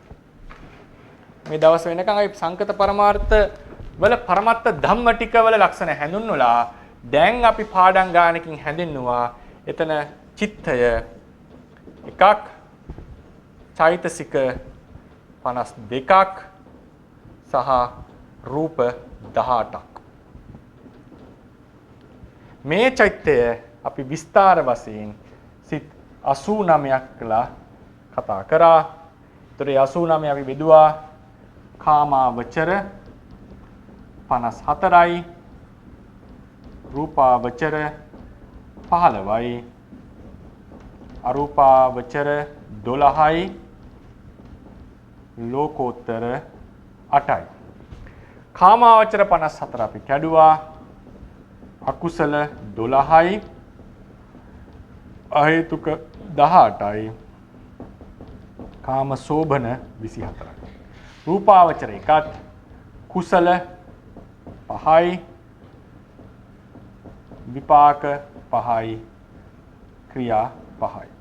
අරූපාවචර එකත් කුසල 4යි විපාක 4යි ක්‍රියා 4යි. ලෝකෝත්තර එක මාර්ග නැත්නම් කුසල 4කට මාර්ග කියලා කියනවා විපාක 4යි. මේ විදිහට අපි මේ ටික කතා කරන්නට යෙදුණා. පැහැදිලිව ඇති. කුසල 5යි විපාක 5යි ක්‍රියා 5යි. මේක කාම සෝබන. දැන් තේරෙන්නට ඇත. අපි ඊට පස්සේ චෛතසික ධර්මයෝ 52 අපි කොටස් 3කට කඩලා රූප ධර්මයෝ ප්‍රධාන වශයෙන් මහා භූත උපාදාය රූප මහා භූත 4යි උපාදාය රූප 14ක් ලෙස කතා කරා. චෛතසික ගත්තම අඤ්ඤ සමාන 13යි අකුසල 14යි සෝභන 25යි. මේ තමයි පරමාර්ථ ධර්ම විස්තරය. දැන් සාමාන්‍යයෙන් අපි අභිධර්ම ඉගෙන ගන්නකොට මේ ටික තමයි කතා කරන්නේ. චිත්තචෛසික රූප ධර්ම. නමුත් මතක තියාගන්නට ඕනේ මේ පරමාර්ථවලම තවත් අවස්ථා කීපයක් අපිට තියෙනවා. උපාදීනෝ ධම්මා පරමත්ත ජාතික ධම්ම පරම අනුප්පන්න ධර්ම කියලා. ඒ වගේම නිර්වාණය කියන එක මේ වෙන මාතෘකාවක්. නිවන අසංකත පරමාර්ථ ධර්ම. ඉතින් අපි මේකෙන් පරමත්ත ධර්ම උපාදීනෝ ධම්ම වලට යන්න කලින් අපිට අවශ්‍ය වුණා මොනවද මේ පරමත්ත ධම්ම කියලා තියෙන්නේ කතා කරන්න. බොහෝ අය අහලා තියෙනවා චිත්ත චෛතසික රූප නිර්වාණ කියන බෙදීම. අපි ථේරවාද ශාසනයේ ධර්මයේ විස්තර කරන්න යනකොට මේ චිත්ත චෛතසික රූප ධර්මය පැමිණෙන්නේ පරමත්ත ධම්ම කියන මාතෘකාවෙන්. ඒ පරමත්ත ධර්මවලම තියෙන වෙනත් ඒ කියන්නේ අවස්ථා තුනක් තියෙනවා ඉතා වැදගත් අපිට නිර්වාණය ප්‍රතිපදාව විස්තර කරනකොට කෙලෙස් ප්‍රහාණය විස්තර කරනකොට පැමිණෙන්න තියෙන දුක විස්තර කරනකොට දුක්ඛ සත්‍ය විස්තර කරනකොට මේ ටික ආවේ නැත්තම් මේ පරමාර්ථ ධර්මවල ඒකත් මතක තියාගන්න මේ පරමාර්ථ ධර්මවලම අවස්ථා ටිකක් නැත්තම් වෙනම පරමාර්ථ ධර්ම ටිකක් නෙවෙයි මේ මෙතන කියලා අමුතුවෙන් නමක් එන්නේ නැහැ මේ ටිකම තමයි එන්නේ හැබැයි වෙනත් අවස්ථාවලින් අපි ඊළඟ සඳුදා ඉඳලා මේ උපාදීනෝ ධම්මා කියන මාතෘකාවේ සිට නැවත කතා කරන්නට පටන් ගන්නවා. ඒ නිසා අපි දැන් මාතෘකාව ඉන්නේ අපි ඇත්තටම කතා කරලා ඉවර වුණා පරමත්ත ධම්ම කියන එකේ ලක්ෂණ ඒව නැවත බලා ගන්න මොනවද පරමත්ත ධම්ම කියන්නේ කියන එකත් කෙටියෙන් අපි හැඳින්නුවා. ඊළඟට ඒවයි උපාදී කියන අවස්ථාව පරමත්ත ජාතික කියන අවස්ථාව අනුප්පන්න ධම්ම කියන අවස්ථාව කතා කරනවා. මෙතන තියෙන සෑම පරමාර්ථයක්ම පරමත්ත ජාතික වෙන්නේ නැහැ උපාදීනෝ වෙන්නේ නැහැ. නමුත් සෑම පරමාර්ථයක්ම අනුප්පන්න ධම්ම කියන සංඛ්‍යාවට යනවා ගන්න පුළුවන්. ඉතින් මේ විදිහට අපි ඉදිරියේදී ඒව ගැන සවිස්තරව කතා කරමු. දැන් අද දවසේ පාඩම මෙතනින් අවසන් වෙනවා. ගැටලු තියෙනවා නම් විමසන්නට පුළුවන්.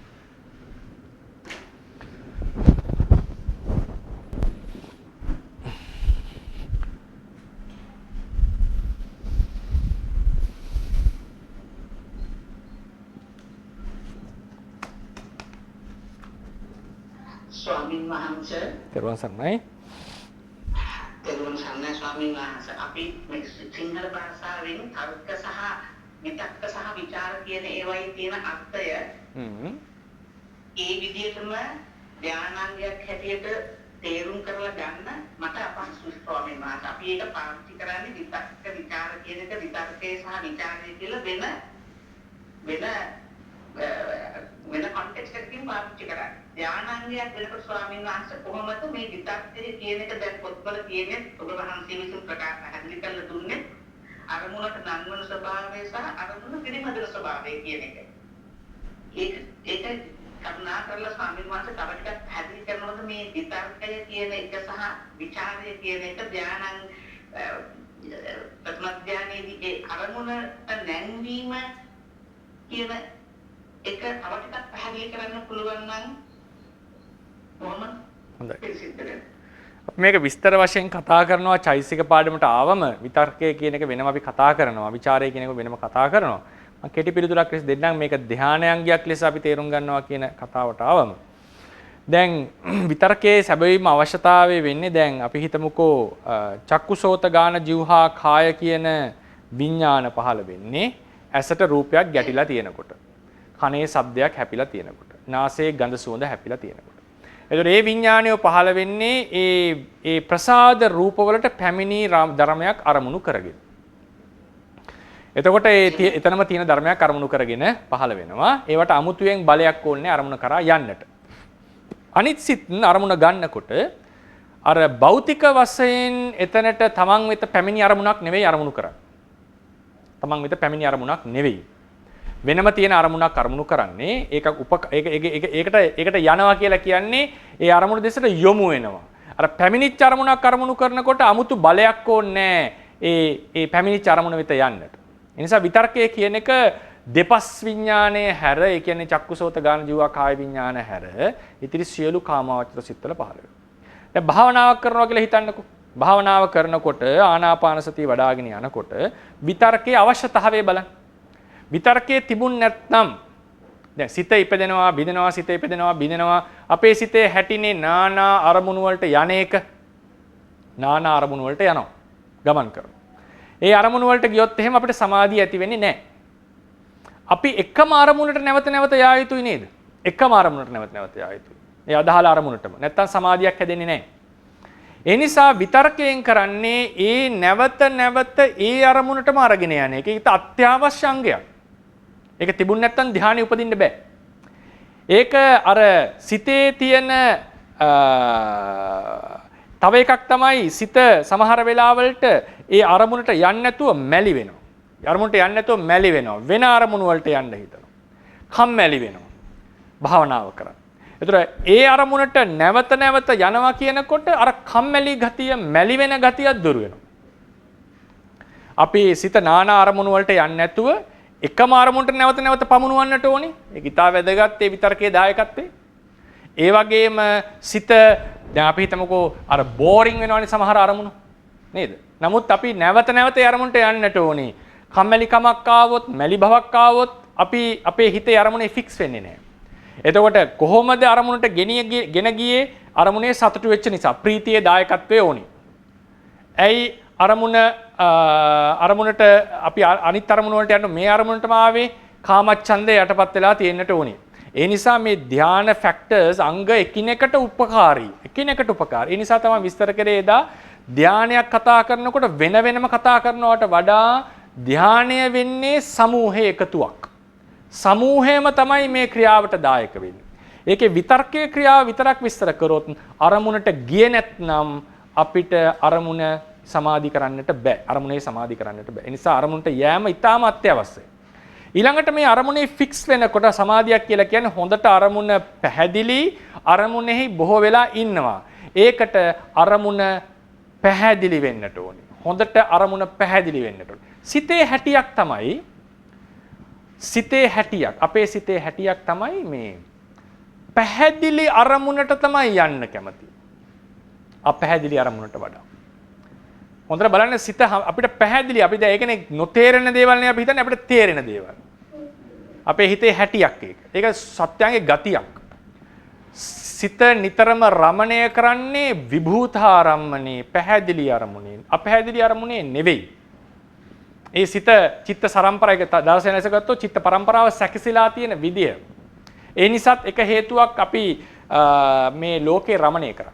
එතකොට සිත එක අරමුණක ෆික්ස් වෙන්න ඕනේ නම් අරමුණ ප්‍රකට වෙන්නට ඕනේ, පැහැදිලි වෙන්නට ඕනේ. එතකොට ਵਿਚාරයෙන් කරන්නේ මේ අරමුණ පිරිමදිනවා, අරමුණ එන්න ක්ලියර් වෙනවා. විතර්කයෙන් ගෙන ගියා අරමුණ පැහැදිලි වෙන්නේ ਵਿਚාරයෙන් මේක පිරිමදිනකොට. ඒ කියන්නේ අපි හිතමු කසිනාරම්මණය කියලා. නැත්තම් කසිනාරම්මණය ගත්තම මේකේ හැඩය, වර්ණය මේවා පැහැදිලි වෙන්නට ඕනේ. දැන් අපි හිතමුකෝ ආනාපාන සතිය කියලා. ආනාපාන සතියේ මුල, මැද, අග මේ හැමතැනම හිතෙන් රබ් වෙන්නට ඕනේ, පිරිමැදෙන්නට ඕනේ. ඒවා ප්‍රකට වෙන්නට ඕනේ. ඒ නිසා අරමුණ ප්‍රකට වුණේ නැත්නම් සමාධිය හටගන්නේ නැහැ. ඒ නිසා විතක්කය සහ ਵਿਚාරය අරමුණට යෑම වශයෙන්, අරමුණ පිරිමැදීම වශයෙන් ධානයට අත්‍යවශ්‍යයි.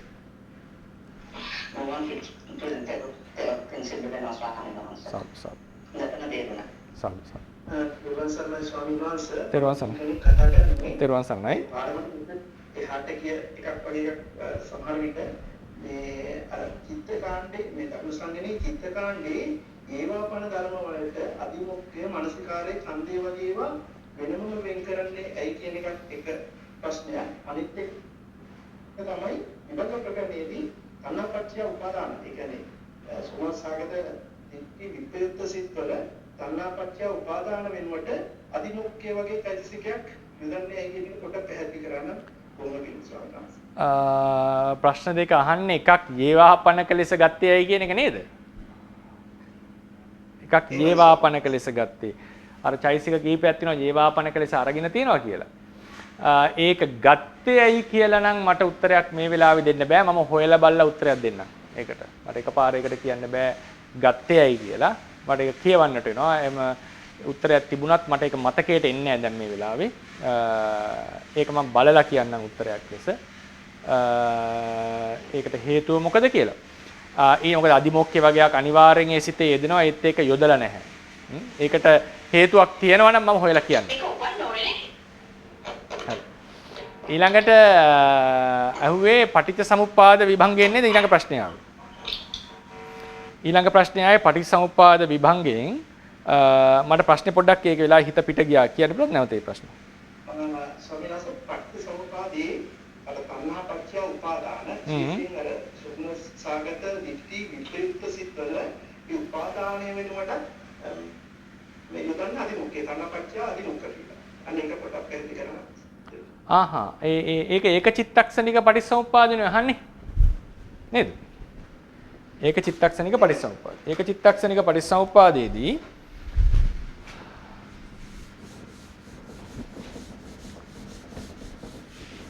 ඔය සිතක් ගානේ පටිච්චසමුප්පාදය හැඳිනකොට එන්නේ අවිද්‍යාව, අවිජ්ජාපච්චය සංඛාරා නේද? සංඛාරපච්චය විඥානං, විඥානපච්චය නාමං කියලා ඇත්තේ නේද? නාම රූප නෙවෙයි. නාමපච්චය චට්ඨායතනං කියලා ඇති. චට්ඨාය වෙනි ආයතන. ඒක මනසමයි. විඥානය කියන්නේ සිත, නාම කියන්නේ චෛතසික මෙතන. සිත ගන්නෙ නෑ එතනදී. මොකද විඥානයේ සිත. චට්ඨායතනය කියන්නේ සිත.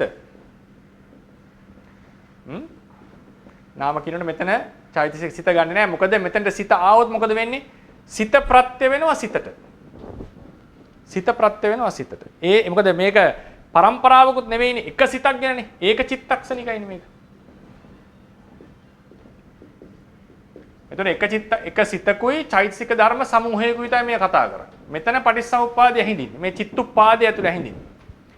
එතකොට එක සිතයි තියෙන්නේ. ඒ සිතට ප්‍රත්‍ය වෙනවා කිව්වොත් එහෙම ඒක ධර්මයට ගැලපෙන්නේ නැහැ. එතකොට හේතුව මොකද හැමතිස්සෙම ථේරවාදයේ න්‍යායක් හේතුව ඵලය කියන දෙකක්.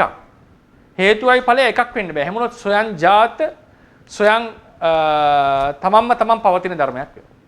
නිසා එහෙම දේශනාවෙ එන්නේ නැහැ. විඥානපච්චය නාමං, නාමපච්චය චට්ඨායතනං, චට්ඨායතන පච්චය පස්සෝ. ඒ සිතේ තියෙන ස්පර්ශය. පස්සපච්චය වේදනා. ඔබතුමා ගත්තේ සෝමනස්ස සිත නේද? සෝමනස්ස වේදනා. හරි. එතකොට පස්සෝ කියනකොට ස්පර්ශය. පස්ස චෛතසිකය. වේදනාපච්චය තණ්හා. තණ්හා කිව්වොත් ලෝභය. හරිනේ? දිට්ඨි සංප්‍රයුක්ත සිතේ ඇත්තේ තණ්හාපච්චය උපාදානං කියලා. හරි නේද? දිට්ඨි සංප්‍රයුක්ත සිතේ ඇත්තේ තණ්හාපච්චය උපාදාන. එතන ගන්නනේ දිට්ඨිය. හරිනේ? දිට්ඨි විප්‍රයුක්ත උපාදානයේ කියවම මොනවද දෙන්නේ? උපාදානයේ කියවම උපාදානයේ තියෙනවා දෙකක්නේ ලෝභයයි දිට්ඨියයි. දිට්ඨිය තුන්වැද ඇරුන්නේ උපාදාන කියවම නේද? සක්කාය දිට්ඨිය මොකද දෙන්නේ? සක්කාය මුලින්ම කියන්නේ සක්කාය දිට්ඨිය තියෙනවා. ඊට පස්සේ සීලබ්බත පරාමාසය ඊට පස්සේ මොකද දෙන්නේ? අත්තවාද උපාදානය සීලබ්බත පරාමාස උපාදානය දිට්ඨුපාදානය. දිට්ඨි උපාදානය. හරිනේ? උපාදාන තුනයි. මේ තුනම නියෝජනය කරන්නේ පරමාර්ථ වශයෙන් දිට්ඨිය. එනිත් එක කාම උපාදානය. ඒතකොට ලෝභය කියන්නේ කාම උපාදානය. උපාදාන හතරයිනේ තියෙන්නේ. උපාදාන හතර පරමාර්ථ වශයෙන් දෙකට කැඩෙනවා. ලෝභයයි දිට්ඨියයි. දැන් එතකොට දිට්ඨිගත සංප්‍රයුක්ත සිතේ දිට්ඨියක් තියෙනවා ලෝභයක් තියෙනවා. හරිනේ? තණ්හාව ලෝභය වුණා. තණ්හා උපාදානයට ප්‍රත්‍ය වෙනකොට උපාදානයේ ලෙස දිට්ඨියයි ලෝභයයි දෙකම ගන්න පුළුවන්. නමුත් මෙතන ගන්නට බෑ ලෝභය. එහෙම වුණොත් ලෝභය ලෝභයට ප්‍රත්‍ය වුණා වෙනවා ඒ සිතේම. ඒ නිසා මේක අයින් වෙන්න වෙනවා.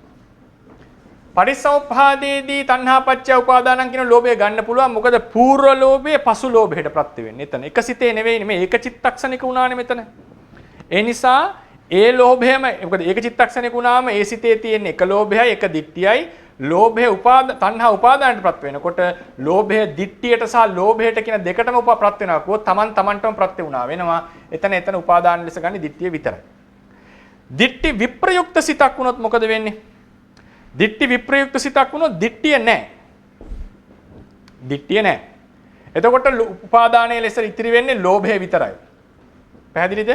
උපාදානය කියන එක දිට්ඨිය ලෝභය දෙකම වෙන්න පුළුවන්. දිට්ඨි සංප්‍රයුක්ත සිතේ දිට්ඨිය විතරයි ගන්නෙ.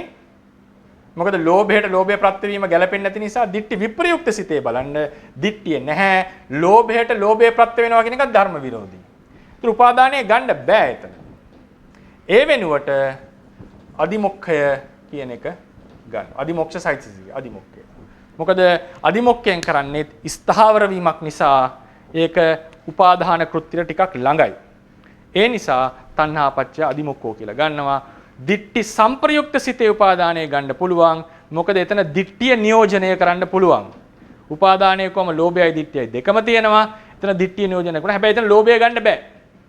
නමුත් උපාදාන පදේ දාන්න පුළුවන්. මොකද නාම දාන්න පුළුවන්. දිට්ඨිය නියෝජනය වෙන නිසා. දිට්ඨි විප්‍රයුක්ත සිතටම දිට්ඨියක් නැහැ. ලෝභය තියෙනවා. හැබැයි තණ්හාව හේතුව නිසා උපාදානය ඵලය වුණොත් එහෙම ලෝභයෙන් ලෝභයට ප්‍රත්‍ය වෙනවා. ඒක ධර්ම විරෝධී. ඒ නිසා ඒ වෙනුවට අදිමොක්ෂය ගන්නවා. ඒ වගේම මතක ඒකනේ අර කුසල සිතේත් එන්නේ මෙතන ලින්ක් එක එන්නේ සද්ධාපච්චය අදිමොක්ඛෝනේ. ඒ වගේ තණ්හාපච්චය අදිමොක්ඛෝ කියලා අරගන්න. පැහැදිලි වුණාද?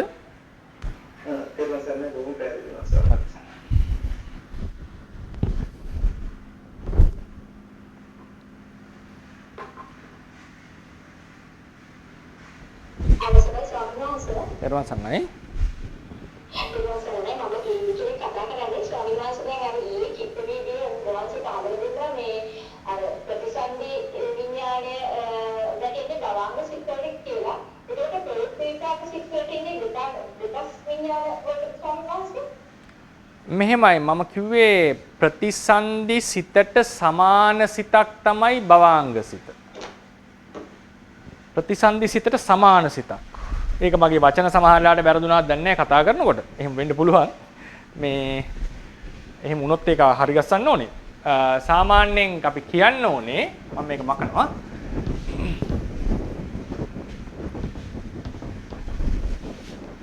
ප්‍රතිසන්දි සිත හා සමාන සිතක් තමයි භවාංග සිත ලෙස පහළ වෙන්නේ. ඒ භවාංග සිතට ප්‍රතිසන්දි සිතක් කියන්නේ නැහැ අපි. දැන් අපි ගත්තොත්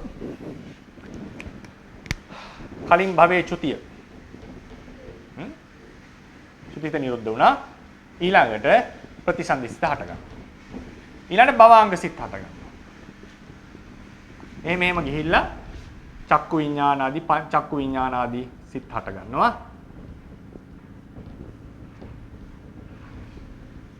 ඊට පස්සේ ගිහිල්ලා භවාංග සිත් 15 අවසානයේ චුති සිතකුත් උපදිනවා.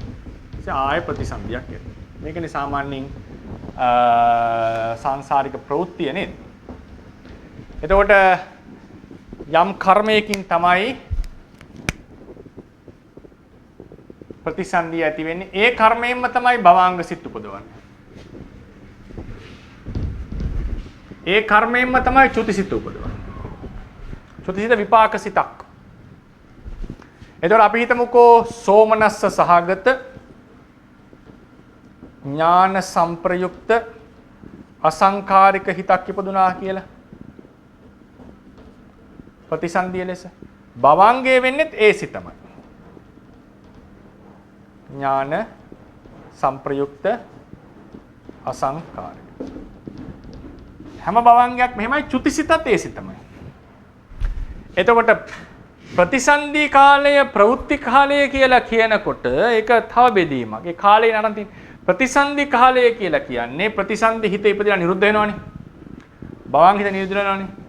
හැමතිස්සෙම යනවනේ. මේ ප්‍රතිසන්දි හිතේ උපදින කාලය උපාද කාලය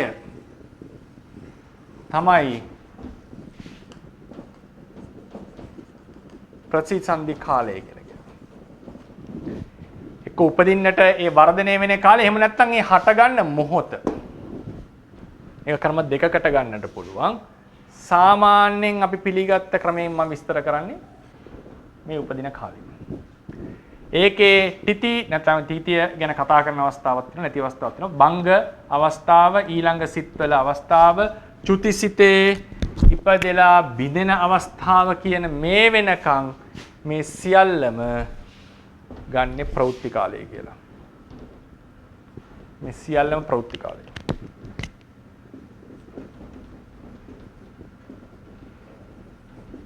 ඔබතුමාගේ ප්‍රශ්නේ භවාංග සිත් 15 වෙන්නම ප්‍රවෘත්ති විපාක ලෙස.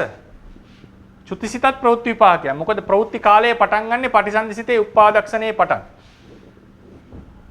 පටිසන්ධිසිතේ උපාදක්ෂණය ප්‍රතිසන්ධි කාලය. පැහැදිලිද? හරි.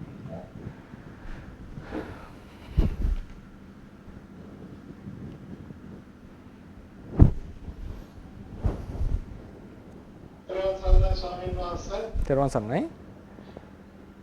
ඔබ රෝහිතලනේ පුර කියලා කෙනෙක් කතා කරන්නේ වාසේ ඊ ප්‍රකාශ කළා පංචම ධ්‍යාන සහ නාය ක්‍රමයේ හතරම ධ්‍යාන නාය ක්‍රමයේ යටතේ විතක්ක ਵਿਚාර වල වෙනසක් ඇතුව වෙන ධ්‍යාන දෙක එකදී විතක්කවල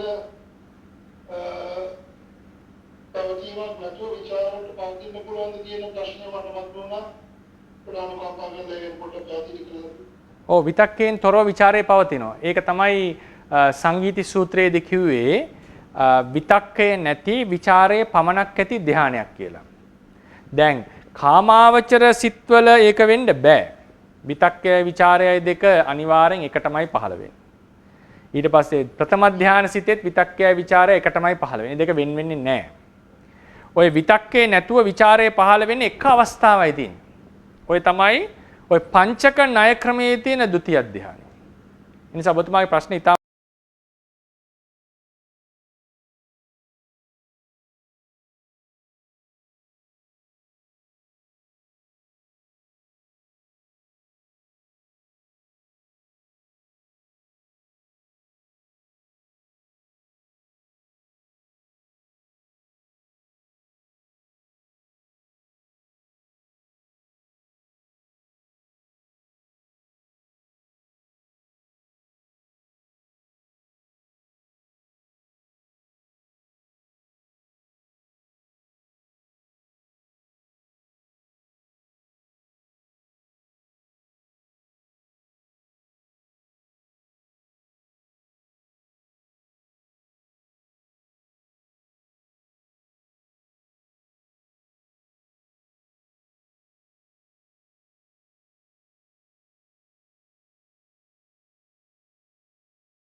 ප්‍රවෘත්ති විපාකයක් ලබා දෙනවා වගේ නෙවෙයි ජීවිතයක් ඇති කරනවා කියන එක. ඒක පරිපූර්ණ අංග සම් ඒ කියන්නේ ජීවිතයක් කියන්නේ උපාදයක් මරණයක් තියෙන දෙයක්. කාලය කෙටු ළඟ වෙන්නට පුළුවන්. ඒ නිසා ථේරවාදීන්ගේ මතය කර්මපතය සම්පූර්ණ විය යුතුයි ප්‍රතිසන්දිය ලැබෙන්නට. එහෙමනම් ථේරවාද න්‍යාය හැටියට ථේරවාදයේ මේ තියෙන මූලික સિદ્ધාන්තය නොබිදා කොහොමද මේක විස්තර කරන්නේ? ථේරවාදයේ ධර්මධර ස්වාමීන් වහන්සේ කෙනෙක්ගෙන් අහුවොත් මේකට උත්තර දෙකක් දෙයි. මොකද කර්මපතයක් නැතුව ප්‍රතිසන්දි ගන්න පුළුවන් කියන එක ථේරවාදයේ කතා කරන්නේම නැති තරම්. කතා කරන්නේ නැහැ අතර. මේ වගේ සිද්ධි දෙකක් තුනක් අපිට හම්බ වෙනවා. එතකොට හැඟෙනවා කර්මපතයක් සම්පූර්ණ නොවි ප්‍රතිසන්දි ගන්න බැරිද කියන ප්‍රශ්නේ මතුවෙන සිද්ධි දෙකක් හම්බ වෙනවා. තව සිද්ධි ඇති. පීඨ විමානවත්ව සහ අර ස්වාමීන් වහන්සේ කෙනෙක් මකුණ වෙච්ච කතාව. මොකද්ද මේ කියන්නේ? එක න්‍යායක් තියෙනවා. මේක මම විස්තර කරන්නම් කර්ම පාඩමට ආවම. මම දැන දිගට කියාගෙන යන්නම් වැඩි විස්තර කරන්න නැතුව. උපස්තම්භන කෘත්‍ය කියලා එකක් තියෙනවා. කර්මයේ උපස්තම්භන කෘත්‍ය. උපස්තම්භන කෘත්‍ය දෙකක් තියෙනවා. ක්‍රීපයක් තියෙනවා අතට. උපස්තම්භන කෘත්‍ය කිහිපයක් තියෙනවා. ප්‍රධාන වශයෙන් දෙකයි. ජීවිතයට උපස්තම්භනය කිරීම තවත් කර්මයකට උපස්තම්භනය කිරීම.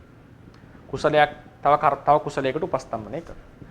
කුසලයකට උපස්තම්භනය කිරීම නැවත දෙවැදෑරුම් වෙනවා. කුසලයේ බලවත් කිරීම වශයෙන් අපි දානයක් දීලා සතුට වෙනවා නම් ඒ කරපු කුසලයේ බලවත් වෙනවා.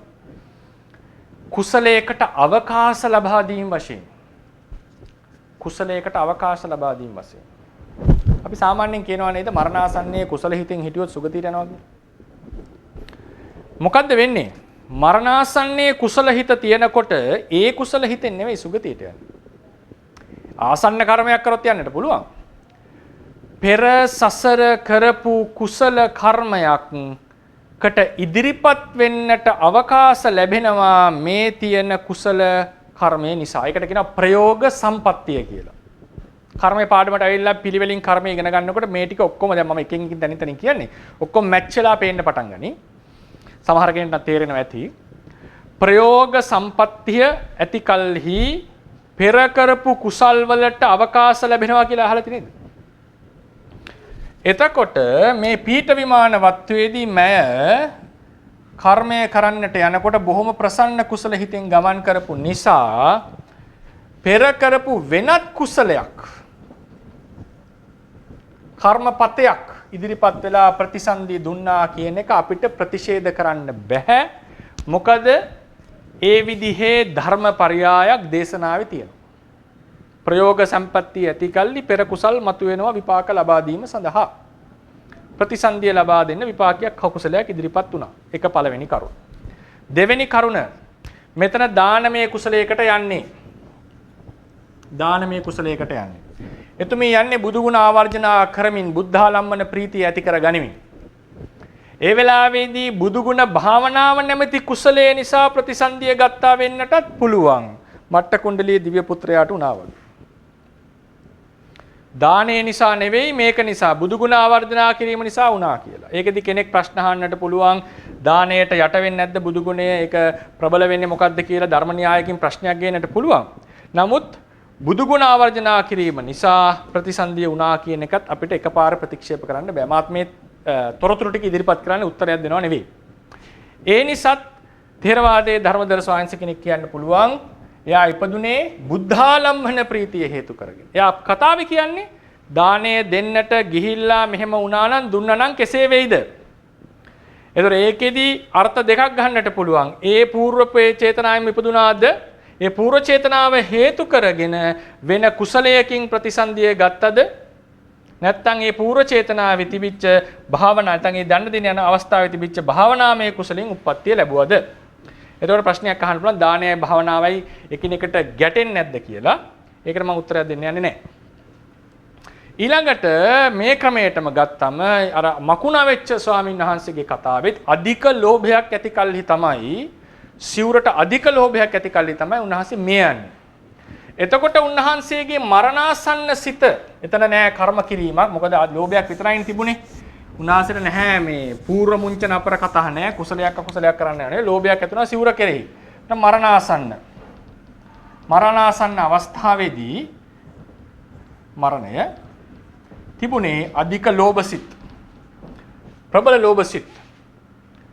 මේ ලෝභසිතෙන් ප්‍රතිසන්දිය ගත්තද කෙනෙක්ට අහන්න පුළුවන්. තේරවාද අර කියපු කර්මපතයකින්ම ප්‍රතිසන්දි ගන්න ඕනේ කියන මූලික સિદ્ધාන්තය නොබිදා මේක විස්තර කළොත් මේ ලෝභය අකුසලයක් නිසා ප්‍රයෝග විපත්තියක් බවට පත් වෙලා වෙන සසර කරපු අකුසලයකට අවස්ථාව හම්බ වෙනවා ප්‍රතිසන්දිය ලබා ගන්න. ඒ නිසා කුසලයක් තේරවාද මේ අර මම කියපු මූලික સિદ્ધාන්තය බිඳින්නට තරම් මම ඉදිරිපත් වෙන්නේ නැහැ. මොකද ඒක ඊතරම් ප්‍රබල ලෙස තේරවාද සම්ප්‍රදාය කතා කරලා තිනවා. තේරවාද මතක තියාගන්න ඕන කරුණක් තමයි තේරවාදය කියන්නේ සම්ප්‍රදායක්.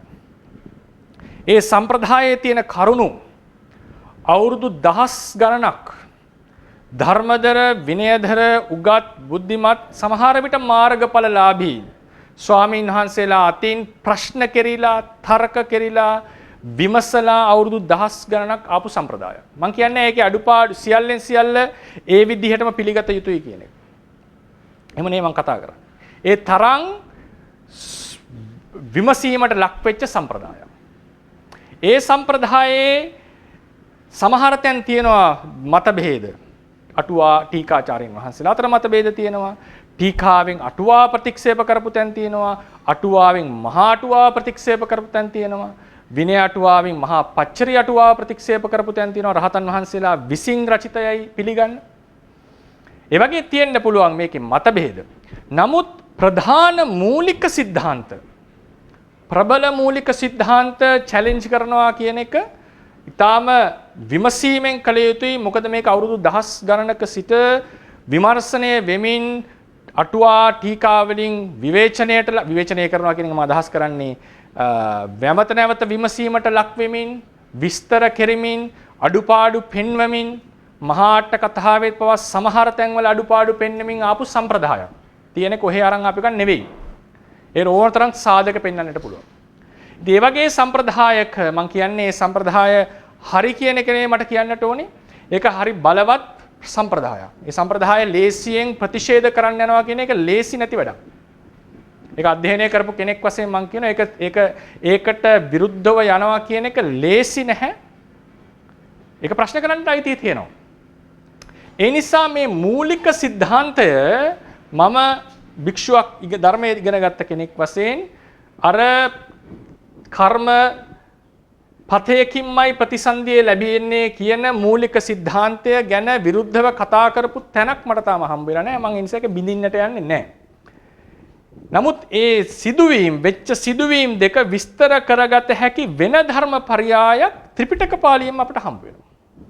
ප්‍රයෝග සම්පත්තිය, ප්‍රයෝග විපත්තිය නිසා පෙර කරපු අකුසල් වලට විපාක දීමේ අවස්ථාව ලැබීම. එතකොට ඔබතුමා ප්‍රශ්නයට උත්තර වශයෙන් දෙන්නට තියෙන්නේ අද දානයක් දෙන්නට සූදානම් වෙනකොට දානෙ දෙන්නට කලින් මිය ගියොත් බොහෝ විට සුගතියටම තමයි යන්නේ. හේතුව ඒ දානයේ පූර්ව චේතනාව අනුව නෙවෙයි. ඒ දානය ප්‍රයෝග පූර්ව චේතනාව ප්‍රයෝග සම්පත්තියක් වෙලා වෙනත් කුසලයක් ඉදිරිපත් වෙලා සුගතියට යෑමේ හැකියාව තියෙනවා. ඒක තමයි ථේරවාද ක්‍රමයෙන් මට ලබා දෙන්න තියෙන උත්තරය.